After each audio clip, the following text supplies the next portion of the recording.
സ്വർഗമാണ് നമ്മൾ ആഗ്രഹിക്കുന്നതെങ്കിൽ, ആ സ്വപ്നം സാക്ഷാത്കരിക്കാൻ നമുക്ക് സാധിക്കണമെങ്കിൽ നമ്മൾ എങ്ങനെ ജീവിക്കണം? നമുക്ക് തോന്നിയതുപോലെ ജീവിച്ചാൽ,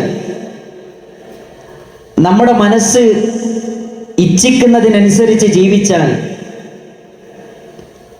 നമ്മുടെ കുടുംബത്തിൻ്റെയും സമൂഹത്തിൻ്റെയും നാടിൻ്റെയും താല്പര്യങ്ങൾക്കനുസരിച്ച് ജീവിച്ചാൽ നമുക്ക് സ്വർഗത്തിലെത്താൻ പറ്റുമോ?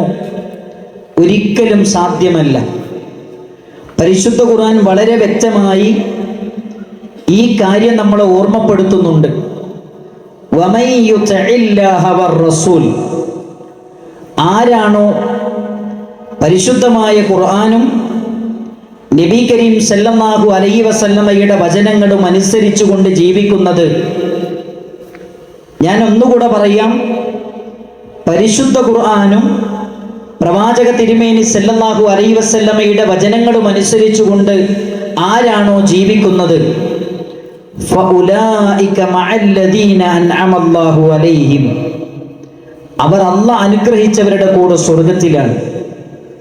ആരാണ് അല്ലാഹ് അനുഗ്രഹിച്ചവർ? മിനൻ നബിയ്യീന, അത് നബിമാരാണ്.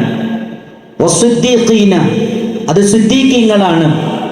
വസ്സുഹദാഇ വസ്വാലിഹീൻ, അത് ശുഹദാക്കളാണ്, സ്വാലിഹീങ്ങളാണ്. സ്വാലിഹീങ്ങളുടെ കൂടെ, ശുഹദാക്കളുടെ കൂടെ, സിദ്ദീഖീങ്ങളുടെ കൂടെ, അമ്പിയാക്കന്മാരുടെ കൂടെ സ്വർഗീയാരാമത്തിൽ വിരാജിക്കാൻ നമുക്ക് സാധിക്കണമെങ്കിൽ നമ്മൾ തോന്നിയതുപോലെ ജീവിക്കരുത്. നമ്മുടെ തന്നിഷ്ടങ്ങൾക്കനുസരിച്ച് ജീവിതത്തെ ക്രമീകരിക്കരുത്. മറിച്ച് പരിശുദ്ധ ഖുർആനിലേക്ക് നമ്മൾ തിരിച്ചു വരണം. പ്രവാചക തിരുമേനി സല്ലല്ലാഹു അലൈഹി വസല്ലമയുടെ വചനങ്ങളിലേക്ക് തിരിച്ചു വരണം. അതുകൊണ്ടാണ് പരിശുദ്ധമായ ഖുർആൻ ആവർത്തിച്ച് നമ്മൾ ബോധ്യപ്പെടുത്തുന്നത്, യാ അയ്യുഹല്ലദീന ആമനു, വിശ്വാസികളെ എന്ന് വിളിച്ചുകൊണ്ട് പരിശുദ്ധ ഖുർആൻ പറയുന്നുണ്ട്, ഈമാനുള്ള മനുഷ്യരെ, ഖൂ അൻഫുസകും വഅഹ്ലീകും നാറ, നിങ്ങൾ നിങ്ങളുടെ സ്വന്തത്തെ നരകത്തെ തൊട്ട് കാത്തുകൊള്ളണം, നിങ്ങളുടെ കുടുംബത്തെയും നരകത്തെ തൊട്ട് കാത്തുകൊള്ളണമെന്ന് പരിശുദ്ധ ഖുർആൻ വളരെ വ്യക്തമായി നമ്മെ ഓർമ്മപ്പെടുത്തുന്നുണ്ട്. നമ്മുടെ ബാധ്യതകൾ നമ്മെ ഉണർത്തുന്നുണ്ട്. സഹോദരങ്ങളെ, ഈ ആയത്തിനെ വിശദീകരിക്കുന്നിടത്ത് മഹാനായ ഇമാം അസ്സഅദി റഹ്മത്തുള്ളാഹി അലൈഹി അദ്ദേഹത്തിന്റെ തഫ്സീറിൽ രേഖപ്പെടുത്തുന്നത് കാണാം, വിഖായത്തുൽ അഹ്ലി വൽ ഔലാദ്, നമ്മുടെ കുടുംബത്തെയും നമ്മുടെ മക്കളെയും നരകത്തിൽ നിന്ന് രക്ഷപ്പെടുത്തേണ്ടത് ഒരു കുടുംബനാഥൻ എന്ന നിലയിൽ നമ്മുടെ ഓരോരുത്തരുടെയും ഉത്തരവാദിത്തമാണ്, ബാധ്യതയാണ്. എങ്ങനെയാണ് ആ ഉത്തരവാദിത്തം നമ്മൾ നിർവഹിക്കേണ്ടത്, ആ ഉത്തരവാദിത്തം നമ്മൾ നിറവേറ്റേണ്ടത്? അതാണ് അദ്ദേഹത്തിന്റെ തഫ്സീറിൽ നമുക്ക് കാണാം, വബിതഅദീബിഹിം വബിതഅലീമിഹിം, രണ്ട് കാര്യങ്ങളാണ് പറയുന്നത്. ഒന്ന്, ഇസ്ലാമിന്റെ സംസ്കാരങ്ങൾ അവരെ പഠിപ്പിക്കണം. രണ്ട്, അവർക്ക് പരിശുദ്ധ ഖുർആൻ പഠിപ്പിക്കണം. ഇത് രണ്ടും പഠിപ്പിക്കുക എന്നത് കുടുംബനാഥൻ എന്ന നിലയിൽ, കുടുംബത്തിന്റെ നായകത്വം വഹിക്കുന്ന ഒരു വ്യക്തി എന്ന നിലയിൽ നമ്മുടെ ഓരോരുത്തരുടെയും ബാധ്യതയായി, നിർബന്ധ ബാധ്യതയായി പരിശുദ്ധ ഇസ്ലാം നമ്മളെ പഠിപ്പിക്കുന്നുണ്ട്. പുതിയ കാലമെന്ന് പറയുന്നത് ദീനിനോട് വിരസത തോന്നുന്ന, ദീനിന്റെ നിയമങ്ങളെ പുച്ഛിക്കുന്ന, ദീനിന്റെ നിയമങ്ങളെയും ഹറാമുകളെയും നിസ്സാരവൽക്കരിക്കുന്ന ഒരു കാലത്താണ് നമ്മൾ ജീവിക്കുന്നത്. അങ്ങനെ ഒരു കാലത്താണ് മതത്തിൻ്റെ യഥാർത്ഥ ശരിതെറ്റുകൾ കുടുംബത്തിൽ എങ്ങനെ ശ്രദ്ധിക്കണമെന്ന് ചർച്ച ചെയ്യാൻ ഇത്തരമൊരു വേദി നമ്മൾ സംഘടിപ്പിച്ചിരിക്കുന്നത്. ദീന് പഠിക്കേണ്ടതിൻ്റെ ആവശ്യകതയും ദീന് മനസ്സിലാക്കേണ്ടതിൻ്റെ ആവശ്യകതയും നമ്മൾ ഓരോരുത്തരും ഈ കാലഘട്ടത്തിൽ തിരിച്ചറിഞ്ഞിട്ടുണ്ട്. പ്രവാചക തിരുമേനി സല്ലല്ലാഹു അലൈഹി വസല്ലമ പറയുന്നുണ്ട്, ത്വലബുൽ ഇൽമി ഫരീദത്തുൻ അലാ കുല്ലി മുസ്ലിം, എല്ലാ മുസ്ലിങ്ങൾക്കും ദീന് പഠിക്കൽ നിർബന്ധമാണ്. ഞാൻ ഒരൊറ്റ വചനം കൂടെ പറയട്ടെ. പ്രവാചക തിരുമേനി സല്ലല്ലാഹു അലൈഹി വസല്ലമ ഒരിക്കൽ പറഞ്ഞു, പരിശുദ്ധ ഖുർആനിനെ അള്ളാഹു ഉയർത്തും. അള്ളാഹു സുബ്ഹാനഹു വ തആല ഈ ഖുർആനിനെ ആകാശത്തിലേക്ക് ഉയർത്തും. സഹാബിമാർ ചോദിച്ചു, അള്ളാന്റെ റസൂലേ, അങ്ങനെ ഉണ്ടാകുമോ? നബി സല്ലല്ലാഹു അലൈഹി വസല്ലം പറഞ്ഞു, അങ്ങനെ ഉണ്ടാകും. പരിശുദ്ധ ഖുർആനിന്റെ ഒരക്ഷരം തിരഞ്ഞ് നിങ്ങൾ പോയാൽ ആ അക്ഷരം പോലും കാണാൻ പറ്റാത്ത രൂപത്തിൽ ഈ ഖുർആനിനെ ആകാശത്തിലേക്ക് ഉയർത്തും. അതെന്നാണ് എന്ന് പ്രവാചക തിരുമേനി സല്ലല്ലാഹു അലൈഹി വസല്ലമയോട് ചോദിച്ചപ്പോൾ നബി സല്ലല്ലാഹു അലൈഹി വസല്ലം പറയുന്നുണ്ട്, ഹത്താ ലാ യുദറ മസ്വല മസ്സിയം മന്നുസുഖ് മസ്വദക. നമസ്കാരം എന്താണെന്നറിയാത്ത കാലം വന്നാൽ ഈ ഖുർആനിനെ അള്ളാഹു ആകാശത്തിലേക്ക് ഉയർത്തും. നോമ്പ് എന്താണെന്നറിയാത്ത കാലം വന്നാൽ ഈ ഖുർആനിനെ അള്ളാഹു ആകാശത്തിലേക്ക് ഉയർത്തും. ഹജ്ജും ഉംറയും എന്താണെന്നറിയാത്ത കാലം വന്നാൽ ഈ ഖുർആനിനെ അള്ളാഹു ആകാശത്തിലേക്ക് ഉയർത്തും. എൻ്റെ മുന്നിലിരിക്കുന്നവരോട്, എന്നെ കേൾക്കുന്നവരോട്, നമ്മൾ മുസ്ലിങ്ങളാണ്, നമ്മൾ നിസ്കരിക്കുന്നവരാണ്. നമസ്കാരത്തിന് എത്ര റുക്കനുകളുണ്ട് എന്ന് ചോദിച്ചാൽ, നമസ്കാരത്തിൻ്റെ അർക്കാനുകൾ അതെത്രയാണെന്ന് ചോദിച്ചാൽ നമ്മളിൽ എത്ര പേർക്ക് മറുപടി പറയാൻ പറ്റും? ഒരു റുക്കിന് നഷ്ടപ്പെട്ടു കഴിഞ്ഞാൽ നമ്മൾ എന്താണ് ചെയ്യേണ്ടത് എന്ന് ചോദിച്ചാൽ, സഹവിന്റെ സുജൂദ് മാത്രം മതിയോ എന്ന് ചോദിച്ചാൽ നമ്മളിൽ എത്ര പേർക്ക് മറുപടി പറയാൻ പറ്റും? നമസ്കാരത്തിന്റെ താക്കോൽ എന്ന് പറയുന്നത് അത് ശുദ്ധിയാണ്. എന്തിൽ നിന്നാണ് ശുദ്ധിയാകേണ്ടത്? നജസിൽ നിന്ന് ശുദ്ധിയാകണം, ഹദസിൽ നിന്ന് ശുദ്ധിയാകണം. എന്താണ് നജസ്, എന്താണ് ഹദസ്? നമ്മളിൽ എത്ര പേർക്കറിയാം?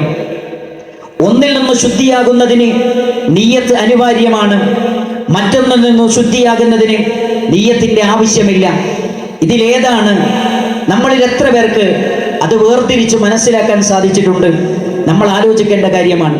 ഇസ്ലാമിന്റെ ഏറ്റവും അടിസ്ഥാനപരമായ നമസ്കാരമെന്ന വിഷയത്തെക്കുറിച്ച് ആയത്തിലൊന്ന് ഇറങ്ങിച്ചെല്ലുമ്പോൾ ആ അടിസ്ഥാന ബാലപാഠങ്ങൾ പോലും നമുക്കറിയില്ല എങ്കിൽ നമ്മൾ തിരിച്ചറിയേണ്ട ചില കാര്യങ്ങളുണ്ട്.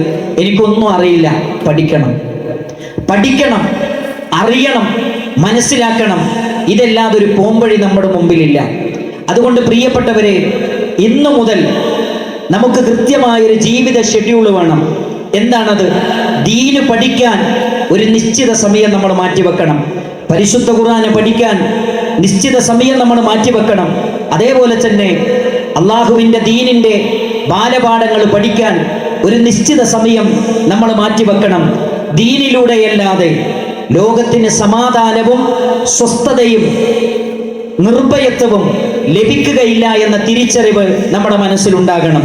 നിങ്ങൾ നോക്കൂ സഹോദരങ്ങളെ, പരിശുദ്ധ ഖുർആൻ എന്നെയും നിങ്ങളെയും ഓർമ്മപ്പെടുത്തുന്നുണ്ട്. നമ്മുടെ ജീവിതത്തിൽ നമുക്ക് സ്വസ്ഥത വേണം, സമാധാനം വേണം, സംതൃപ്തി വേണം.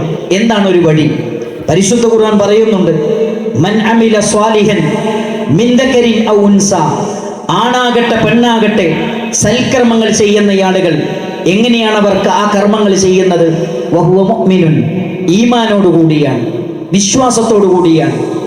ഈമാനോടുകൂടി ചെയ്യുന്ന അമലുകൾ മാത്രമേ അള്ളാഹുവിൻ്റെ അടുക്കൽ സ്വീകാര്യതയുള്ളൂ. ഈമാൻ എന്താണ്? വിശ്വാസം എന്താണ്?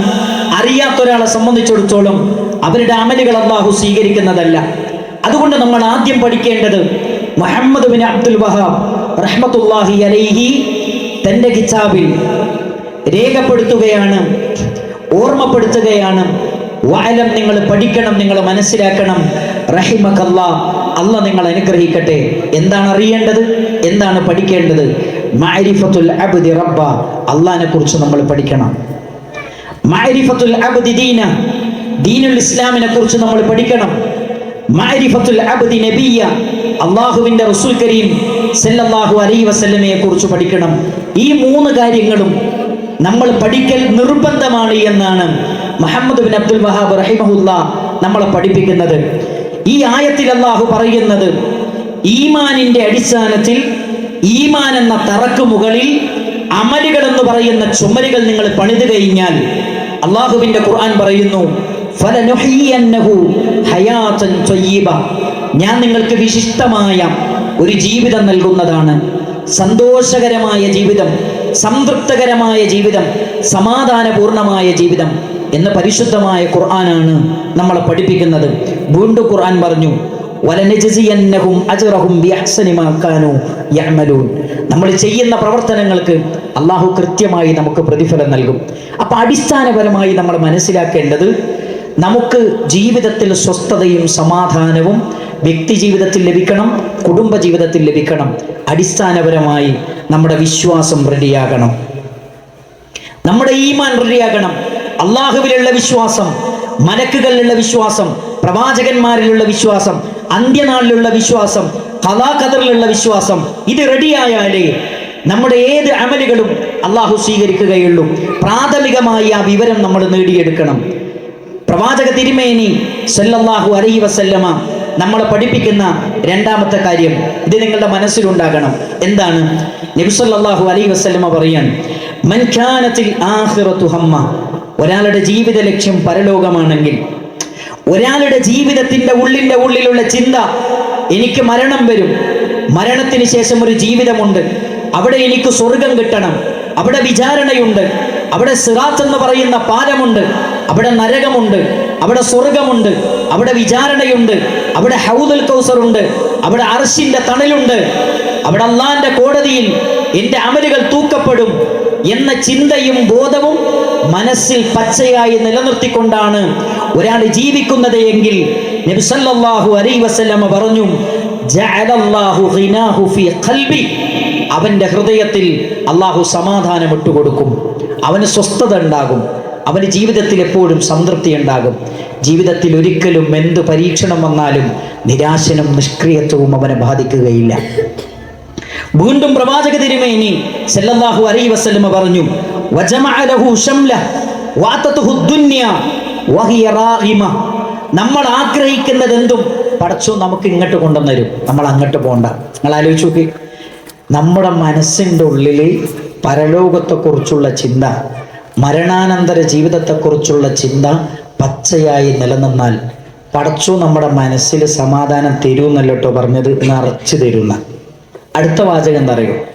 നിങ്ങൾ ആഗ്രഹിക്കുന്ന എന്തൊക്കെ കാര്യങ്ങളുണ്ടോ അത് നിങ്ങൾ അങ്ങോട്ട് പോകണ്ട, പടച്ചോൻ ഇങ്ങോട്ട് കൊണ്ടുവന്നരും. നിങ്ങളൊന്ന് ആലോചിച്ച് നോക്ക്, നമ്മുടെ കല്യാണം, നമ്മളൊരു പുതിയ വീടിനെ കുറിച്ച് സ്വപ്നം കണ്ടു, ജീവിതത്തിൽ എന്തൊക്കെ കാര്യങ്ങൾ നമ്മൾ വിചാരിക്കാത്ത രൂപത്തിലാണ് അതൊക്കെ പടച്ചറപ്പ് നടത്തി തന്നത്. കല്യാണത്തെ കുറിച്ച് നമ്മൾ സ്വപ്നം കണ്ടപ്പോൾ എവിടുന്നോ ഒരു പെണ്ണിനെ നമുക്ക് എത്തിച്ചു തന്നു. വീടിനെ കുറിച്ച് സ്വപ്നം കണ്ടപ്പോൾ എങ്ങനെയൊക്കെയോ ആ വീട് നമ്മൾ പൂർത്തിയാക്കാൻ നമുക്ക് സാധിച്ചു. ജോലിയെക്കുറിച്ച് നമ്മൾ സ്വപ്നം കണ്ടപ്പോൾ എങ്ങനെയോ നമുക്ക് ആ ജോലി നമുക്ക് ലഭിച്ചു. നിങ്ങളൊന്ന് ആലോചിച്ച് നോക്കൂ, മിൻ ഹൈസു ലാ യഹ്തസിബ്, നമ്മൾ വിചാരിക്കാത്ത രൂപത്തിൽ അല്ലാഹു സുബ്ഹാനഹു വ തആല ഇതൊക്കെ നമുക്ക് തരും. എങ്ങനെ തരും? എങ്ങനെയാണ് തരുന്നത്? പരലോകത്തെക്കുറിച്ചുള്ള വിശ്വാസം നമ്മുടെ ഹൃദയത്തിൽ ഉണ്ടാകണം. വീണ്ടും നബി സല്ലല്ലാഹു അലൈഹി വസല്ലം പറയാൻ, വമൻ കാനത്തി ദുനിയ ഹമ്മ, ഒരാളുടെ ജീവിത ലക്ഷ്യം ദുനിയാവാണ്, ദുനിയാവിൽ വിജയിക്കണം, ദുനിയാവിൽ വലിയ ആളാകണം, ദുനിയാവിൽ കയ്യടി കിട്ടണം, ദുനിയാവിൽ സ്വീകാര്യത ലഭിക്കണം, ദുനിയാവിൽ ആളുകളൊക്കെ നമ്മളെപ്പറ്റി നല്ലത് പറയണം, ഈ ചിന്തയിലാണ് ഒരാൾ ജീവിക്കുന്നത് എങ്കിൽ നബി സല്ലല്ലാഹു അലൈഹി വസല്ലം പറഞ്ഞു, ജഅലല്ലാഹു ഫഖറഹു ബൈന ഐനൈഹി, എത്ര അധ്വാനിച്ചാലും അവന്റെ പ്രശ്നങ്ങളും പ്രതിസന്ധികളും അവസാനിക്കുകയില്ല. എന്നും പ്രശ്നങ്ങൾ മാത്രമാണ്, എന്നും പ്രയാസങ്ങൾ മാത്രമാണ്, എന്നും ദാരിദ്ര്യം മാത്രമാണ്, ഒരിക്കലും സമാധാനമുള്ളൊരു ജീവിതം ഉണ്ടാവുകയില്ല. എന്നിട്ട് നബി സല്ലല്ലാഹു അലൈഹി വസല്ലം പറഞ്ഞു, വഫറഖ അലൈഹി ശംല വലം യഅതിഹി മിനദ് ദുനിയ ഇല്ലാ മാ ഖുദ്ദിറ ലഹു, അല്ലാഹ് കണക്കാക്കിയതല്ലാതെ ഒന്നും അവർക്ക് അധികം ലഭിക്കുകയില്ല, എത്ര കിട്ടിയാലും മതിയാവുകയില്ല. നിങ്ങൾ നോക്കൂ, 1,00,000 രൂപ ശമ്പളം വാങ്ങുന്നുണ്ട്, എന്നിട്ടോ മാസം 15 ആകുമ്പോൾ വേറൊരുത്തനോട് കടം വാങ്ങും.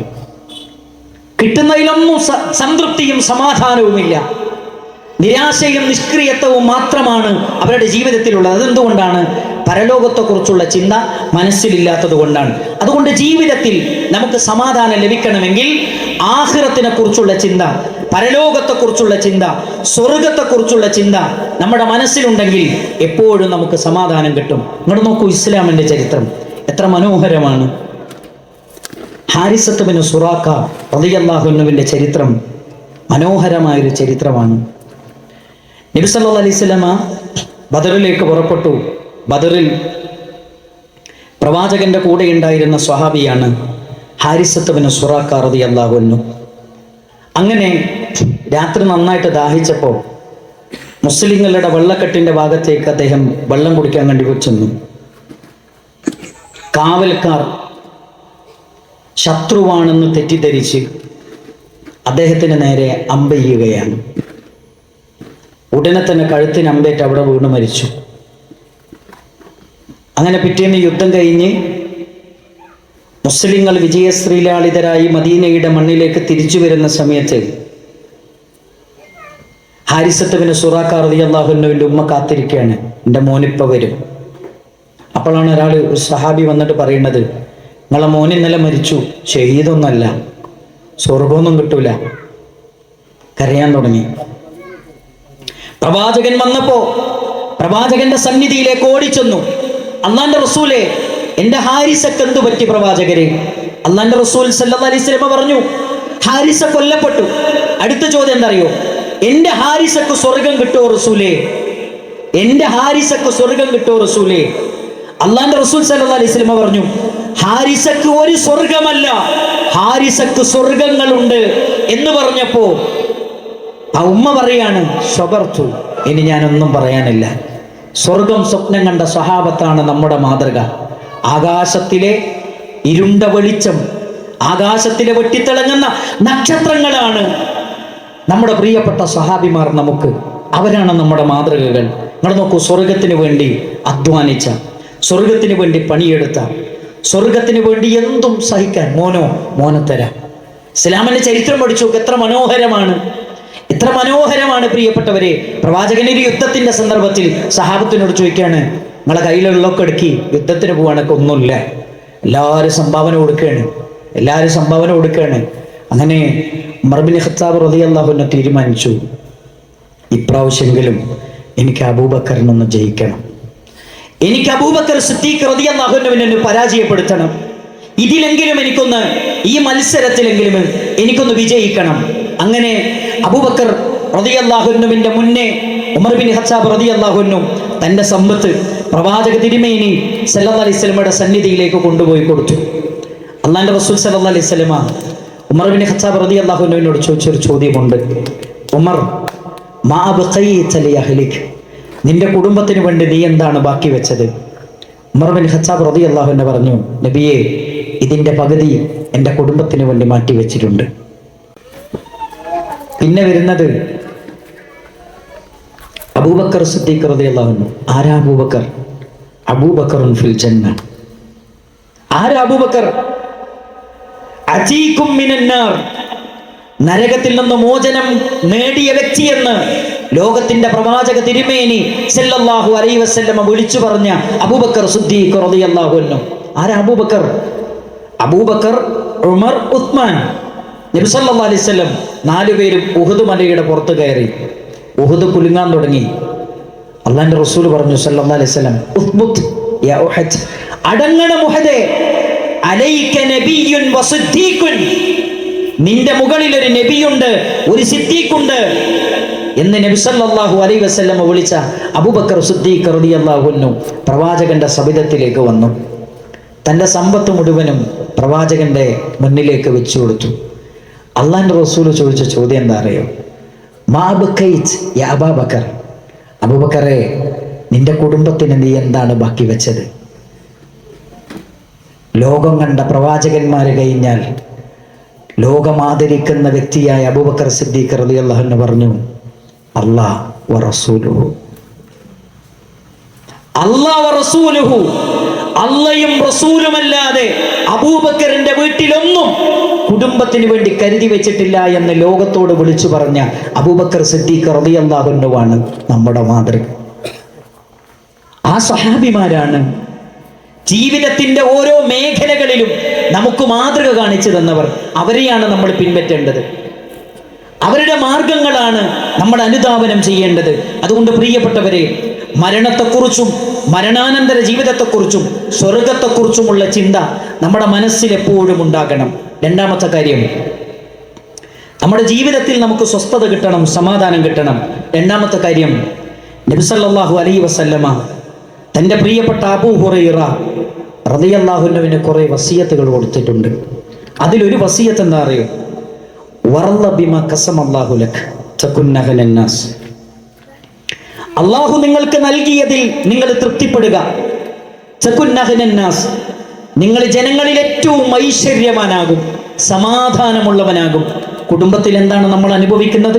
പ്രശ്നങ്ങളുണ്ട്, പ്രയാസങ്ങളുണ്ട്, പ്രതിബന്ധങ്ങളുണ്ട്, പരീക്ഷണങ്ങളുണ്ട്. എല്ലാവർക്കും നിരാശയാണ്. എന്താ നിരാശയുടെ കാരണം? ഭാര്യൻ്റെ പ്രശ്നം, ഭർത്താവിൻ്റെ പ്രശ്നം, മക്കളുടെ പ്രശ്നം, വീടിൻ്റെ പ്രശ്നം, ജോലിൻ്റെ പ്രശ്നം. പ്രശ്നമില്ലാത്ത ആരെങ്കിലും നമ്മുടെ കൂട്ടത്തിലുണ്ടോ? ഇല്ല. റസൂലുള്ളാഹി സ്വല്ലല്ലാഹു അലൈഹി വസല്ലമ അബൂ ഹുറൈറ റളിയല്ലാഹു അൻഹുവിനോട് പറയാൻ, വർള ബിമാ ഖസമല്ലാഹു ലക്, നിങ്ങൾക്ക് വിധിച്ചതിൽ നിങ്ങൾ തൃപ്തിപ്പെടുക, നിങ്ങൾ ജനങ്ങളിൽ ഏറ്റവും ഐശ്വര്യവാനാകും. വർള എന്ന് പറയുന്ന ഈ പദത്തെ പണ്ഡിതന്മാർ നിർവചിച്ചത് എങ്ങനെയാണെന്നറിയോ? അതിന്റെ അർത്ഥം എന്താണെന്നറിയോ? സുകൂനുൽ ഖൽബി ഇലാ ഇഖ്തിയാരി റബ്ബി, അല്ലാഹ് തെരഞ്ഞെടുത്തതിൽ മനസ്സ് സമാധാനിക്കുക. അല്ലാഹ് തെരഞ്ഞെടുത്തതിൽ മനസ്സ് സമാധാനിക്കുക. എൻ്റെ ഭാര്യ ഞാൻ ജനിക്കുന്നതിൻ്റെ ആകാശഭൂമികൾ സൃഷ്ടിക്കുന്നതിൻ്റെ 50,000 കൊല്ലം മുമ്പ് എൻ്റെ രേഖയിൽ പടച്ചോൻ രേഖപ്പെടുത്തിയതാണ്. എൻ്റെ മക്കള്, എൻ്റെ ആയുസ്, എൻ്റെ ശമ്പളം, എൻ്റെ ജീവിതം, എൻ്റെ അജല്, എൻ്റെ റിസ്ക് എല്ലാം ഞാൻ ജനിക്കുന്നതിൻ്റെ 50,000 കൊല്ലം മുമ്പ് അള്ളാന്റെ രേഖയിൽ രേഖപ്പെടുത്തിയതാണ് എന്ന് വിശ്വസിച്ച ഒരാൾക്ക് ജീവിതത്തിൽ എന്തെങ്കിലും ഭാര്യനെ കുറിച്ച് നിരാശ ഉണ്ടാകൂ, ഭർത്താവിനെ കുറിച്ച് നിരാശ ഉണ്ടാകൂ, മക്കളെ കുറിച്ച് നിരാശ ഉണ്ടാകൂ, ജോലിനെ കുറിച്ച് നിരാശ ഉണ്ടാകൂ, വീടിനെ കുറിച്ച് നിരാശ ഉണ്ടാകൂ, സൗന്ദര്യത്തെക്കുറിച്ച് നിരാശ ഉണ്ടാകൂ? ഉണ്ടാകൂല. ജീവിതത്തിൽ നിരാശ ഉണ്ടാകൂ. എന്തിനാ നമ്മൾ നിരാശപ്പെടുന്നത്? ഇതിലേതെങ്കിലും ഒന്ന് ഉണ്ടാവൂല. അപ്പൊ ഇത് എൻ്റെ റബ്ബെനിക്ക് വിധിച്ചത്. നിങ്ങളൊന്ന് ആലോചിച്ച് നോക്കേ. ഈ ഭാര്യ ഭർത്തൃ ജീവിതത്തിൽ പലപ്പോഴും എന്താ അറിയോ, ചില പെണ്ണുങ്ങളൊക്കെ ഭയങ്കര കമ്പയറിങ് ആണ്. അപ്പുറത്തെ കകനെ കണ്ടില്ലേ, ഇത്ര നല്ല മനുഷ്യനാ, മൂപ്പർ പോലെയാണ് നിങ്ങൾ എന്നൊക്കെ ചിലപ്പോൾ പറയും ചില ഭാര്യമാര്. എങ്ങനെയാ നമ്മൾ മൂപ്പരാകുക? പറ്റുമോ? എന്തൊരു വർത്തമാനം ഈ പറയണത്? നമ്മൾ മനസ്സിലാകുന്നത് അറിയോ? എൻ്റെ പടച്ചോൻ എനിക്ക് യോജിച്ച ഒരാളെയാണ് എനിക്ക് തന്നത്. ചിലപ്പോൾ ചില ഭർത്താക്കന്മാരൊക്കെ പറയുന്നുണ്ട്, സത്യം പറഞ്ഞാൽ എൻ്റെ കൂടെ ഒക്കെ ഒരു ഭാര്യ 2 ദിവസത്തിൽ കൂടുതൽ നിൽക്കൂല, എൻ്റെ സ്വഭാവം കൊണ്ട്, ഓളായതുകൊണ്ടാണ്. എന്നെ മനസ്സിലാക്കാൻ പറ്റിയ ഒരു ഭാര്യനെ എനിക്ക് പടച്ചോൻ തന്നത്, എന്നെ മനസ്സിലാക്കാൻ പറ്റിയ ഒരു ഭർത്താവിനെ എൻ്റെ റബ്ബെനിക്ക് നൽകിയത് എന്ന ചിന്തയും ബോധവുമാണ് നമ്മുടെ മനസ്സിലേക്ക് കടന്നു വരേണ്ടത് എന്നാണ് ഈ വചനങ്ങൾ വിശദീകരിക്കുന്നിടത്ത് നമുക്ക് മനസ്സിലാക്കാൻ കഴിയുന്നത്. മാത്രമല്ല സഹോദരങ്ങളെ, ഇവിടെ നമ്മൾ വേറൊരു കാര്യം കൂടെ മനസ്സിലാക്കണം. ഇത് പറയുമ്പോൾ സ്വാഭാവികമായും ഇത് പടച്ചോൻ വിധിച്ചതാണെങ്കിൽ പടച്ചോൻ ഇങ്ങനെ നമ്മളെ പ്രയാസപ്പെടുത്താൻ വേണ്ടി തീരുമാനിക്കും. അങ്ങനെ ഉണ്ടാവും ചില ആൾക്കാർ. ചില ഭർത്താക്കന്മാർ ഇത് പടച്ചോൻ നേരത്തെ നമ്മുടെ രേഖയിൽ രേഖപ്പെടുത്തിയാണെങ്കിൽ, വളരെ മോശപ്പെട്ട ഒരു ഭർത്താവാണെങ്കിൽ, പടച്ചോൻ എന്തിനാണ് എനിക്ക് ഇങ്ങനെ ഒരു മോശപ്പെട്ട ഒരു സാധനത്തിനെ തന്നത്, അല്ലെങ്കിൽ മോശപ്പെട്ട ഒരു ഭാര്യനെ തന്നത്? നമ്മൾ മനസ്സിലാക്കേണ്ട ഒരു കാര്യം എന്നറിയോ? ജീവിതം എന്ന് പറഞ്ഞാൽ അത് പരീക്ഷണമാണ്. ജീവിതം എന്ന് പറയുന്നത് പരീക്ഷണമാണ്. അല്ലദീ ഖലഖൽ മൗത വൽ ഹയാത്ത് ലിയബ്ലുവകും അയ്യുകും അഹ്സനു അമല. നന്മ കൊണ്ട് പരീക്ഷിക്കും, തിന്മ കൊണ്ട് പരീക്ഷിക്കും. നന്മ കൊണ്ട് പരീക്ഷിക്കുമ്പോൾ അവിടെ ശുക്ർ ചെയ്യണം, തിന്മ കൊണ്ട് പരീക്ഷിക്കുമ്പോൾ അവിടെ ക്ഷമിക്കണം. അങ്ങനെ ക്ഷമിക്കുന്നുണ്ടോ എന്ന് പരീക്ഷിക്കുവാനാണ് ജീവിതത്തിൽ പ്രയാസങ്ങളും പ്രതിസന്ധികളും തരുന്നത്. നന്മകൾ തരുന്നത് എന്തിനാണ്? അനുഗ്രഹങ്ങൾ തരുന്നത് എന്തിനാണ്? നമ്മൾ ശുക്ർ ചെയ്യുന്നുണ്ടോ എന്ന് അല്ലാഹു സുബ്ഹാനഹു വ തആല പരീക്ഷിക്കുവാൻ വേണ്ടിയാണ്. അതുകൊണ്ട് സഹോദരങ്ങളെ, നമ്മുടെ കുടുംബത്തെക്കുറിച്ച്, നമ്മുടെ ജോലിയെക്കുറിച്ച്, നമ്മുടെ സൗന്ദര്യത്തെക്കുറിച്ച് അല്ലാഹു നമുക്ക് വിധിച്ചതിൽ തൃപ്തിപ്പെടാൻ നമുക്ക് സാധിച്ചാൽ ജീവിതത്തിൽ എപ്പോഴും നമുക്ക് സമാധാനമുണ്ടാകും, ജീവിതത്തിൽ എപ്പോഴും നമുക്ക് സ്വസ്ഥതയുണ്ടാകും, ജീവിതത്തിൽ എപ്പോഴും നമുക്ക് സന്തോഷമുണ്ടാകും. അല്ലെങ്കിൽ എന്നും നിരാശയും നിഷ്ക്രിയത്വവും മാത്രമായിരിക്കും. ഇൻഷാ അല്ലാഹ് നമ്മൾ 7:40 ഇശാ ജമാഅത്ത്. അതുകൊണ്ട് നമ്മളിപ്പോൾ ക്ലാസ് നിർത്തി എല്ലാവരും ഇശാ ജമാഅത്ത് നിസ്കാരം കഴിഞ്ഞിട്ട് കുറച്ച് സമയം കൂടെ നമ്മൾ സംസാരിച്ച് വളരെ പ്രധാനപ്പെട്ട ചില കാര്യങ്ങൾ കൂടെ പറഞ്ഞ് നമുക്കൊന്നിച്ച് ഇതിന്നൊരു രൂപമാണ് നമ്മൾ കണ്ടത്, സംഘാടകരെ കണ്ടത്. അതുകൊണ്ട് ഇശാ ജമാഅത്തിന് വേണ്ടി നമ്മൾ പിരിയാണ്. സുബ്ഹാനക്കല്ലാഹുമ്മ ബിഹംദിക് അഷ്ഹദു അൻ ലാ ഇലാഹ ഇല്ലാ അൻത അസ്തഗ്ഫിറുക വ അത്തൂബു ഇലൈക്. അൽഹംദുലില്ലാഹ് അൽഹംദുലില്ലാഹി റബ്ബിൽ ആലമീൻ അസ്സലാത്തു വസ്സലാമു അലാ റസൂലിഹിൽ അമീൻ വഅലാ ആലിഹി വസഹ്ബിഹി അജ്മഈൻ. അമ്മാ ബഅദ്. യാ അയ്യുഹല്ലദീന ആമനൂ ഇത്തഖുല്ലാഹ ഹഖ്ക തുഖാതിഹി വലാ തമൂതുന്ന ഇല്ലാ വഅൻതും മുസ്ലിമൂൻ. പ്രിയമുള്ള സഹോദരന്മാരെ, സഹോദരിമാരെ, നമ്മൾ പറഞ്ഞു വന്നത് ജീവിതത്തിൽ സ്വസ്ഥതയും സമാധാനവും നമുക്ക് ലഭിക്കണമെങ്കിൽ അടിസ്ഥാനപരമായി നമ്മുടെ വിശ്വാസം അത് ശരിയായാൽ മാത്രമേ, നമ്മുടെ ഖദാ-ഖദറിലുള്ള വിശ്വാസം അത് ദൃഢീകരിച്ചാൽ മാത്രമേ നമ്മുടെ ജീവിതത്തിൽ സംതൃപ്തിയും സമാധാനവും നമുക്ക് ലഭിക്കുകയുള്ളൂ. മഹാനായ നബി കരീം സല്ലല്ലാഹു അലൈഹി വസല്ലമ മൂന്നാമതായി നമ്മൾ പഠിപ്പിക്കുന്ന ഒരു കാര്യമുണ്ട്. തഫറഗ് ലിഇബാദത്തി, എനിക്ക് ഇബാദത്ത് ചെയ്യുന്നതിൽ നിങ്ങൾ മുഴുകണം. അംലഉ സ്വദ്റക ഗിന, ഞാൻ നിങ്ങളുടെ മനസ്സിൽ സമാധാനം നിറച്ചു തരും. വഅസുദ്ദ ഫഖറക, ദാരിദ്ര്യം ഞാൻ നിങ്ങളെ തൊട്ട് തടയും. രണ്ട് കാര്യമാണ് ഇവിടെ പറഞ്ഞത്. എനിക്ക് ഇബാദത്ത് ചെയ്യുന്നതിൽ നിങ്ങൾ മുഴുകുക, എങ്കിൽ അംലഉ സ്വദ്റക ഗിന, നിങ്ങളുടെ മനസ്സിൽ ഞാൻ സമാധാനം നിറച്ചു തരും. വഅസുദ്ദ ഫഖറക, ദാരിദ്ര്യം ഞാൻ നിങ്ങളെ തൊട്ട് തടയും. അതിലും വലിയ വേറെ എന്താ നമുക്ക് വേണ്ടത്? പടച്ചോന് ഇബാദത്ത് ചെയ്യുന്നതിൽ നമ്മൾ മുഴുകിയ പടച്ചോൻ നമ്മളെ സഹായിക്കുന്നുള്ളതിന് ഒരു സംശയമില്ല. ഇനി വീണ്ടും നബി സല്ലല്ലാഹു അലൈഹി വസല്ലം പറഞ്ഞു, വഇല്ലം തഫ്അൽ, നിങ്ങൾ അങ്ങനെ ചെയ്തിട്ടില്ല എങ്കിൽ അംലഉ യദൈക ശുഗ്ലൻ വലം അസുദ്ദ ഫഖറക, എല്ലുമുറിയെ പണിയെടുത്താലും നിങ്ങളുടെ പ്രശ്നങ്ങൾ അവസാനിക്കുകയില്ല. നിങ്ങൾ നോക്കി, എത്ര അധ്വാനിച്ചിട്ട് കാര്യമില്ല, മാസത്തിൽ 1 ലക്ഷം രൂപ ശമ്പളം വാങ്ങേണ്ടത് തികയുന്നില്ല.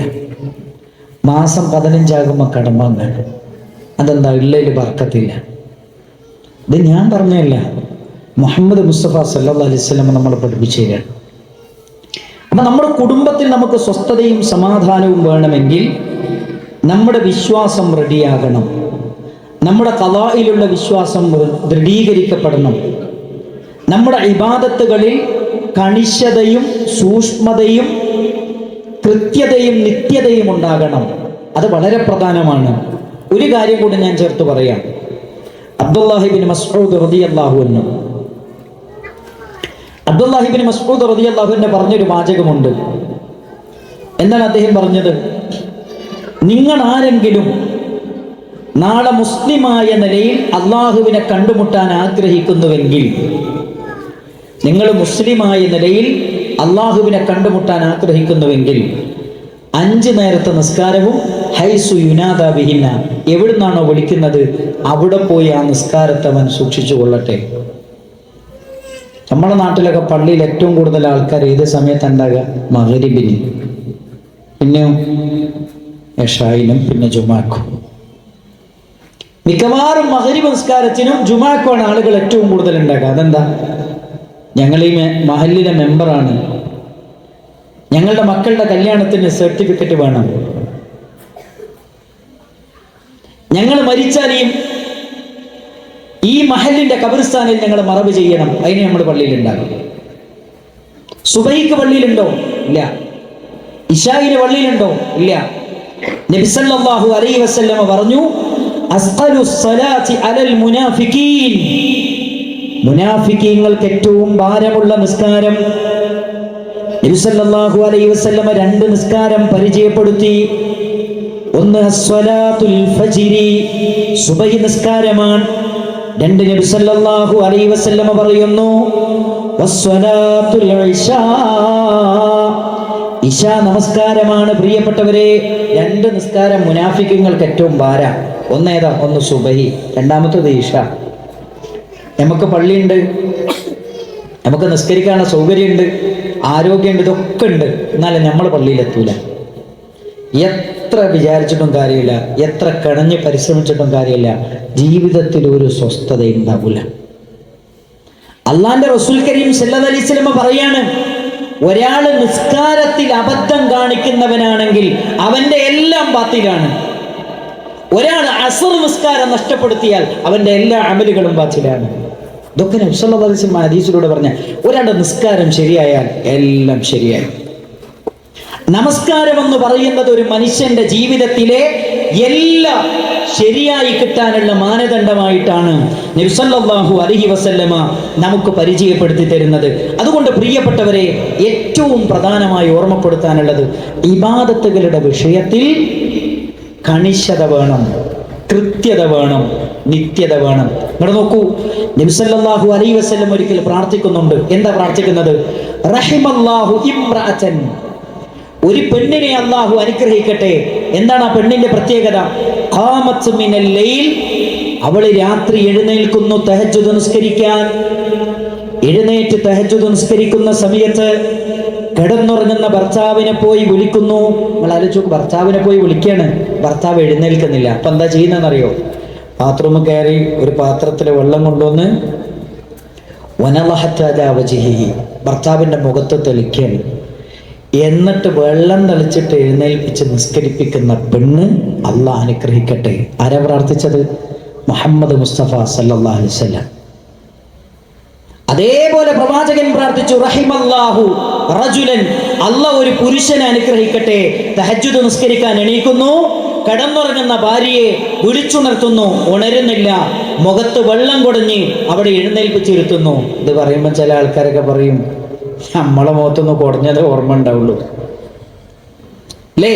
മുഹമ്മദ് മുസ്തഫ സല്ലല്ലാഹു അലൈഹി വസല്ലം അവർക്ക് വേണ്ടി പ്രാർത്ഥിച്ചു എന്നാണ് ഹദീസിലുള്ളത്. ഞാൻ പറയുന്നത് അറിയോ, നിങ്ങൾ തഹജ്ജുദ് നിസ്കരിക്കാനൊന്നും വിളിച്ചില്ലെങ്കിലും സുബഹിക്ക് എഴുന്നേറ്റ് അല്ലേ ഭർത്താവിനെ വിളിച്ച് പള്ളിയിലേക്ക് പറഞ്ഞേക്കാം, അത് ഭയങ്കര ബർക്കത്താണ് ജീവിതത്തിൽ. അള്ളാഹുവിന്റെ റസൂൽ സല്ലല്ലാഹു അലൈഹി വസല്ലമ ബർക്കത്തുണ്ട് എന്ന് പഠിപ്പിക്കപ്പെട്ട സമയമാണ്. ആ സമയത്ത് നമ്മൾ പള്ളിയിൽ പോയി നിസ്കരിച്ചാൽ 14ഓളം ഗുണങ്ങൾ നബി സല്ലല്ലാഹു അലൈഹി വസല്ലം ഹദീസിലൂടെ പഠിപ്പിച്ചിട്ടുണ്ട്. അള്ളാഹുവിന്റെ റസൂൽ സല്ലല്ലാഹു അലൈഹി വസല്ലം പറയുന്നുണ്ട്, ഫഇൻ സ്വലുഹത് ഫഖദ് അഫ്ലഹ, നിസ്കാരത്തിന്റെ വിഷയത്തിൽ ഒരാൾ ശരിയായാൽ അവൻ വിജയിച്ചു. വഅൻജഹ, അവൻ വിജയിച്ചു, അവൻ രക്ഷപ്പെട്ടു. വഇൻ ഫസദത്, ഒരാളുടെ നിസ്കാരം മോശമായാൽ ഫഖദ് ഖാബ വഖസിറ, അവൻ പരാജയപ്പെട്ടു, അവൻ നഷ്ടപ്പെട്ടു പോയി, അവൻ നഷ്ടക്കാരനാണ്, പരാജയപ്പെട്ടവനാണെന്ന് മുഹമ്മദ് മുസ്തഫ സല്ലല്ലാഹു അലൈഹി വസല്ലം അല്ലാഹുവിന്റെ റസൂലാ പഠിപ്പിക്കുന്നത്. ഒരാൾ നിസ്കാരത്തിന്റെ കാര്യത്തിൽ മോശമാണോ, ഓൻ പരാജയപ്പെട്ടു, എല്ലാത്തിലും പരാജയപ്പെട്ടു. വ്യക്തി ജീവിതത്തിൽ പരാജയപ്പെടും, കുടുംബത്തിൽ പരാജയപ്പെടും, സമൂഹത്തിൽ പരാജയപ്പെടും, സ്വഭാവത്തിൽ പരാജയപ്പെടും, എല്ലാ മേഖലയിലും പരാജയപ്പെടും. നമുക്ക് രക്ഷപ്പെടാനുള്ള ഒരു വഴി എന്താ അറിയും? ഇബാദത്ത്, അത് കണിശമായിരിക്കണം. പടച്ചോന്റെ സഹായം നമുക്ക് ഉണ്ടാകും, അതിൽ നമുക്കുള്ളു, വേറൊന്നുമില്ല. ഇനിയോ പ്രിയപ്പെട്ടവരെ, നാലാമത്തെ കാര്യം, നമ്മുടെ സ്വഭാവം നമ്മൾ നന്നാക്കണം. നമ്മളെ കുടുംബത്തിൽ ഏറ്റവും പ്രധാനമായി ശ്രദ്ധിക്കേണ്ട കാര്യമാണ് നമ്മുടെ സ്വഭാവം നമ്മൾ നന്നാക്കണം. ഭാര്യ ഭർത്തൃ ജീവിതത്തിൽ ഏറ്റവും കൂടുതൽ നമ്മൾ ശ്രദ്ധിക്കേണ്ടത് നല്ല സ്വഭാവത്തിൻ്റെ ഉടമകളായി നമ്മൾ മാറണം. നമ്മൾ പഠിക്കേണ്ടത് എവിടുന്നാണ്? മുഹമ്മദ് മുസ്തഫ സല്ലല്ലാഹു അലൈഹി വസല്ലമയിൽ നിന്നാണ് പഠിക്കേണ്ടത്. സാധാരണ ഇവിടെ പ്രസംഗിക്കുമ്പോൾ, കുടുംബം പറയുമ്പോൾ പെണ്ണുങ്ങളുടെ ഉത്തരവാദിത്വം മാത്രമേ പറയലുള്ളൂ, പുരുഷന്മാരുടെ ഉത്തരവാദിത്തങ്ങൾ പലപ്പോഴും പറയാറില്ല. അത് പറയുമ്പോഴത്തേക്ക് സമയം കഴിയും. പല സ്ഥലങ്ങളിൽ നിന്നും സഹോദരിമാർ പറയലുണ്ട്, ഭർത്താക്കന്മാർ ഭാര്യമാർ ചെയ്യേണ്ട ഉത്തരവാദിത്തങ്ങളൊക്കെ ഒന്ന് പറയണം. നിങ്ങൾ നോക്കൂ, നമ്മൾ ഭർത്താവിനെ പഠിക്കേണ്ടത് എവിടുന്നാണ്? മുഹമ്മദ് മുസ്തഫ സല്ലല്ലാഹു അലൈഹി വസല്ലമയിൽ നിന്നാണ്. മനോഹരമാണ് പ്രവാചകന്റെ ജീവിതം, എത്ര മനോഹരമാണ് പ്രവാചകന്റെ ജീവിതം. അള്ളാഹുവിന്റെ റസൂൽ സല്ലല്ലാഹു അലൈഹി വസല്ലമയെ കുറിച്ച് ഭാര്യയോട് ചോദിക്കുന്നുണ്ട്, ആയിഷ ബീവി റളിയല്ലാഹു അൻഹയോട്, പ്രവാചകന്റെ സ്വഭാവം എങ്ങനെയാണ്? ആയിഷ ബീവി റളിയല്ലാഹു അൻഹ പറയുന്നുണ്ട്, കാന ഖുലുഖുഹു അൽ ഖുർആൻ, പ്രവാചകന്റെ സ്വഭാവം അത് ഖുർആനായിരുന്നു. നിങ്ങൾ നോക്കൂ, ഒരു മനുഷ്യന്റെ വ്യക്തിത്വം അത് പ്രകടമാകുന്നത് നാട്ടുകാരെ മുമ്പിലല്ല, 4 ചുമരുകൾക്കുള്ളിൽ സ്വന്തം ഭാര്യയോട്, സ്വന്തം മക്കളോട്, സ്വന്തം മാതാപിതാക്കളോട് എങ്ങനെ പെരുമാറുന്നു എന്നെടുത്താണ് ഒരു വ്യക്തിയുടെ വ്യക്തിത്വം രൂപപ്പെടുന്നത്. അതുകൊണ്ടാണ് നബി സല്ലല്ലാഹു അലൈഹി വസല്ലമ പറഞ്ഞത്, അക്മലുൽ മുഅ്മിനീന ഈമാനൻ, ഒരു മനുഷ്യന്റെ ഈമാൻ, ഈ ഹദീസ് നമ്മൾ പഠിച്ചു വെക്കണം. അക്മലുൽ മുഅ്മിനീന ഈമാനൻ, ഒരു മനുഷ്യന്റെ ഈമാൻ അത് പരിപൂർത്തീകരിക്കപ്പെടുന്നത് അൽതഫഹും ബി അഹ്ലിഹി, തൻ്റെ ഭാര്യമാരോട് ഏറ്റവും മൃദുലമായി പെരുമാറുന്നതിലൂടെ. എൻ്റെ ഈമാൻ അത് പൂർണ്ണാകുന്നത് എപ്പോഴാണെന്നറിയോ? ഞാൻ കെട്ടിക്കൊണ്ടുവന്ന എൻ്റെ പെണ്ണിനോട് ഞാൻ മാന്യമായി പെരുമാറുമ്പോഴേ എൻ്റെ ഈമാൻ ശരിയാവുള്ളൂ. നാടൊട്ടുക്കും സമൂഹത്തിൽ നിന്ന് നമ്മൾ കേട്ടുകൊണ്ടിരിക്കുന്ന എന്താ? ഇസ്ലാമിലെ സ്ത്രീക്കൊരു വില നിലയില്ല. വസ്ത്രം അഴിച്ചു മാറ്റുന്നത് പോലെ അഴിച്ചു മാറ്റാനും നിലം ഉഴുതുമറിക്കുന്നത് പോലെ ഉഴുതുമറിക്കാനുമുള്ളൊരു ഉപകരണം മാത്രമാണ് സ്ത്രീകളെന്ന് പറഞ്ഞ് ഇസ്ലാമിലെ സ്ത്രീകളെ വിമർശിക്കുമ്പോൾ അതിശക്തമായി നെഞ്ചു നിവർത്തി പറയാൻ പറ്റണം, കെട്ടിക്കൊണ്ടുവന്ന പെണ്ണിനോട് മാന്യമായി പെരുമാറിയില്ലെങ്കിൽ സ്വർഗത്ത് പോകുന്ന ഈമാൻ പോലും പൂർണ്ണാകൂല എന്ന് പഠിപ്പിച്ചെന്ന മതാണ് പരിശുദ്ധമായ ഇസ്ലാം എന്ന് പറയാൻ നമുക്ക് പറ്റണം. അങ്ങനെ നമ്മുടെ സ്വഭാവം നമ്മൾ ക്രമീകരിക്കണം. തീർന്നിട്ടില്ല. മുഹമ്മദ് മുസ്തഫ സല്ലല്ലാഹു അലൈഹി വസല്ലമയുടെ ജീവിതത്തിൽ 2 സംഭവങ്ങൾ ഞാൻ പറയാം. ഒന്ന്, നബി സല്ലല്ലാഹു അലൈഹി വസല്ലമ സുബഹി നിസ്കരിക്കും. സുബഹി നിസ്കാരം കഴിഞ്ഞ് തൻ്റെ പ്രിയപ്പെട്ട സഹാബത്തിനെ മുന്നിലിരുത്തും. സഹാബത്തിനോട് ചോദിക്കാനുള്ള സംശയങ്ങളൊക്കെ ചോദിക്കാൻ പറയും. സംശയങ്ങളൊക്കെ ചോദിച്ചു കഴിഞ്ഞാൽ നബി സല്ലല്ലാഹു അലൈഹി വസല്ലമ പോവുകയാണ്. എവിടത്തേക്കാണ്? ജീവിതകാലത്ത് പ്രവാചകന് 11 ഭാര്യമാരുണ്ട്. 11 ഭാര്യമാരിൽ ജീവിതകാലത്ത് 2 ഭാര്യമാർ മരണപ്പെട്ടു. ഒന്ന് ഖദീജ ബിൻത് ഖുവൈലിദ് റളിയല്ലാഹു അൻഹ, 2 സൈനബ് റളിയല്ലാഹു അൻഹ. 2 ഭാര്യമാർ മരണപ്പെട്ടു. ബാക്കി 9 പേരുണ്ട്. സുബഹി നിസ്കാരം കഴിഞ്ഞ് സഹാബത്തിന്റെ സംശയമൊക്കെ ചോദിച്ചതിന് ശേഷം പോവുകയാണ്. എവിടത്തേക്ക്? 9 ഭാര്യമാരുടെ വീട്ടിലേക്ക്. എന്തിനാ പോന്നത്? ഭാര്യമാരോട് സലാം പറയാൻ, ഭാര്യമാർക്ക് വേണ്ടി പ്രാർത്ഥിക്കാൻ. സുബ്ഹാനല്ലാഹ്. 2 കാര്യങ്ങൾ: ഭാര്യമാർക്ക് വേണ്ടി പ്രാർത്ഥിക്കാൻ, ഭാര്യമാരോട് സലാം പറയാൻ. നമ്മൾ ഭാര്യമാർക്ക് വേണ്ടി പ്രാർത്ഥിക്കലുണ്ടോ? ആലോചിക്കണം. നമ്മൾ നമ്മുടെ ഭാര്യമാർക്ക് വേണ്ടി പ്രാർത്ഥിക്കാറുണ്ടോ? നമ്മുടെ മക്കളെ ഗർഭം ധരിച്ച, നമ്മുടെ മക്കളെ നൊന്ത് പ്രസവിച്ച, നമ്മുടെ മക്കളെ പ്രസവിച്ചതിൻ്റെ പേരിൽ ശാരീരികമായ പ്രശ്നങ്ങളും പ്രതിസന്ധികളും അനുഭവിക്കുന്ന, ഇടയ്ക്കൊക്കെ ഭാര്യൻ്റെ അടുത്ത് ഇരിക്കുമ്പോൾ ഭാര്യ പറയും, ഊരക്ക് വേദനയാണ്, കാലിൻ്റെ 2 മുട്ടിനും വേദനയാണ്, വയറിൻ്റെ അവിടുന്ന് ഇവിടുന്നൊക്കെ വേദന ഉണ്ട്. എങ്ങനെയാ ഉണ്ടായത്? നമ്മളെ മക്കളെ ഗർഭം ധരിച്ചിട്ടാ, മക്കളെ പ്രസവിച്ചിട്ടാ അല്ലേ? അവർക്ക് വേണ്ടി ഒന്ന് പ്രാർത്ഥിക്കാൻ എൻ്റെ പ്രിയപ്പെട്ടവരെ നമുക്ക് സാധിച്ചു. മുഹമ്മദ് മുസ്തഫ സല്ലല്ലാഹു അലൈഹി വസല്ലം ആരാണ്? അറേബ്യൻ നുബുവൂഖണ്ഡത്തിന്റെ കിരീടം വെക്കാത്ത രാജാവ് സയ്യിദുൽ വറ മുഹമ്മദ് മുസ്തഫ സല്ലല്ലാഹു അലൈഹി വസല്ലം. 22 രാജ്യങ്ങളുടെ ഹാക്കിമാണ്, ഖാദിയാണ്, ഇമാമാണ് മുഹമ്മദ് മുസ്തഫ സല്ലല്ലാഹു അലൈഹി വസല്ലം. ആ പ്രവാചകനാണ് 9 ഭാര്യമാരുടെ വീട്ടിലും എല്ലാ പ്രഭാത നിസ്കാര ശേഷവും ചെന്ന് ഭാര്യമാർക്ക് വേണ്ടി സലാം പറയുന്നത്, ഭാര്യമാർക്ക് വേണ്ടി പ്രാർത്ഥിക്കുന്നത്. അവിടുന്നാണ് നല്ല ഭർത്താവിനെ നമ്മൾ പഠിക്കേണ്ടത്. 2, നബി സല്ലല്ലാഹു അലൈഹി വസല്ലം അസ്ർ നിസ്കരിക്കും. അസ്ർ നിസ്കാരം കഴിഞ്ഞാൽ നബി സല്ലല്ലാഹു അലൈഹി വസല്ലം വീണ്ടും പോകുന്നു 9 ഭാര്യമാരുടെ വീട്ടിലേക്ക്. എന്തിനാണ്? വലിൽ മുആനസതി വലിൽ മുഹാദസ, ഭാര്യമാരോട് സ്നേഹം പ്രകടിപ്പിക്കാൻ, ഭാര്യമാരോട് ഇഷ്ടം പ്രകടിപ്പിക്കാൻ, ഭാര്യമാരോട് സംസാരിക്കാൻ. ഇന്ന് ഭാര്യമാർക്കുള്ള ഏറ്റവും വലിയ പരാതി എന്താ? മൂപ്പർക്ക് വർത്താനം പറയാൻ നേരെയില്ല. ഭാര്യമാർക്കുള്ള പരാതി എന്താ? ഭർത്താവിന് വർത്താനം പറയാൻ നേരെയില്ല.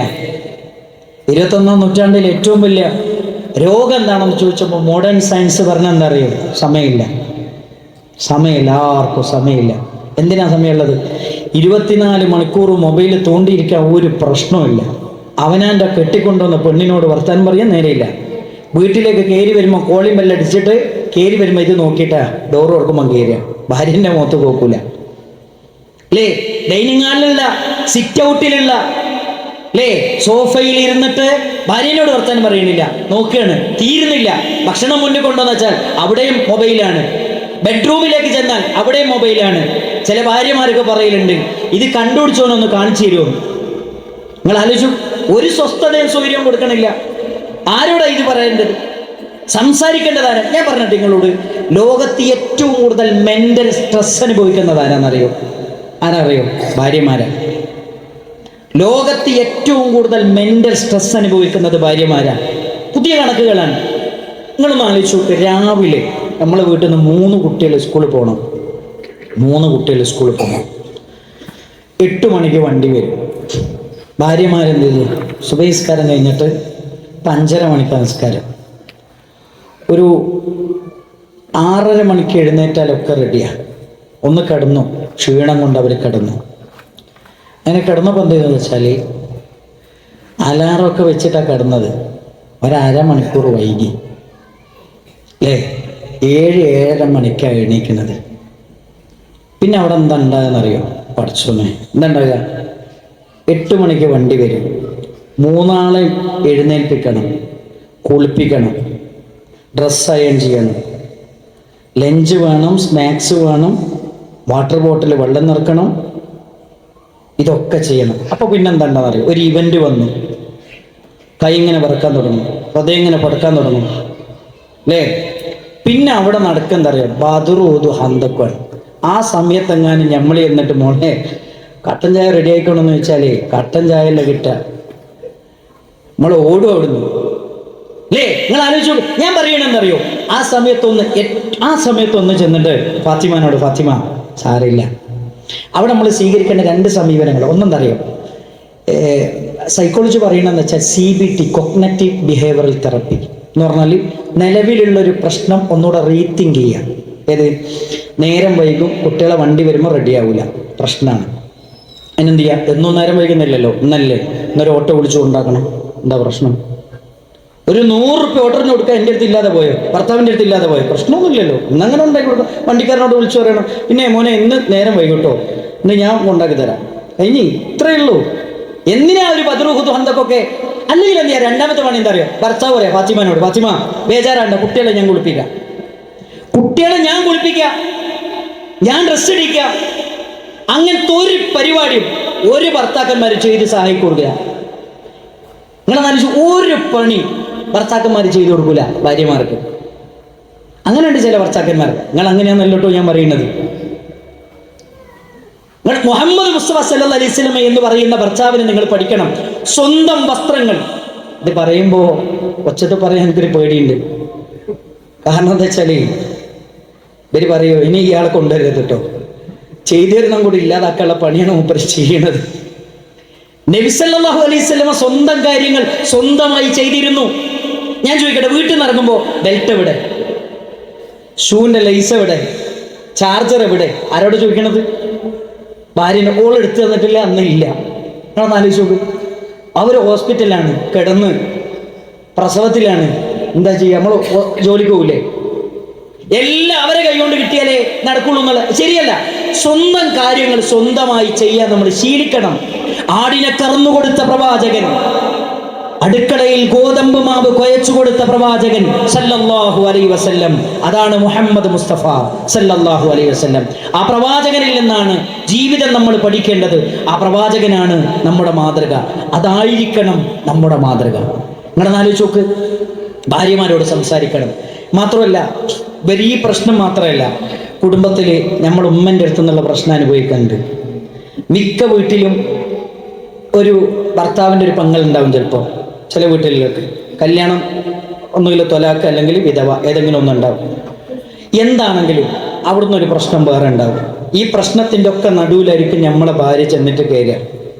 അപ്പം അവർ കേൾക്കുന്നത് മുഴുവൻ നെഗറ്റീവായിരിക്കും.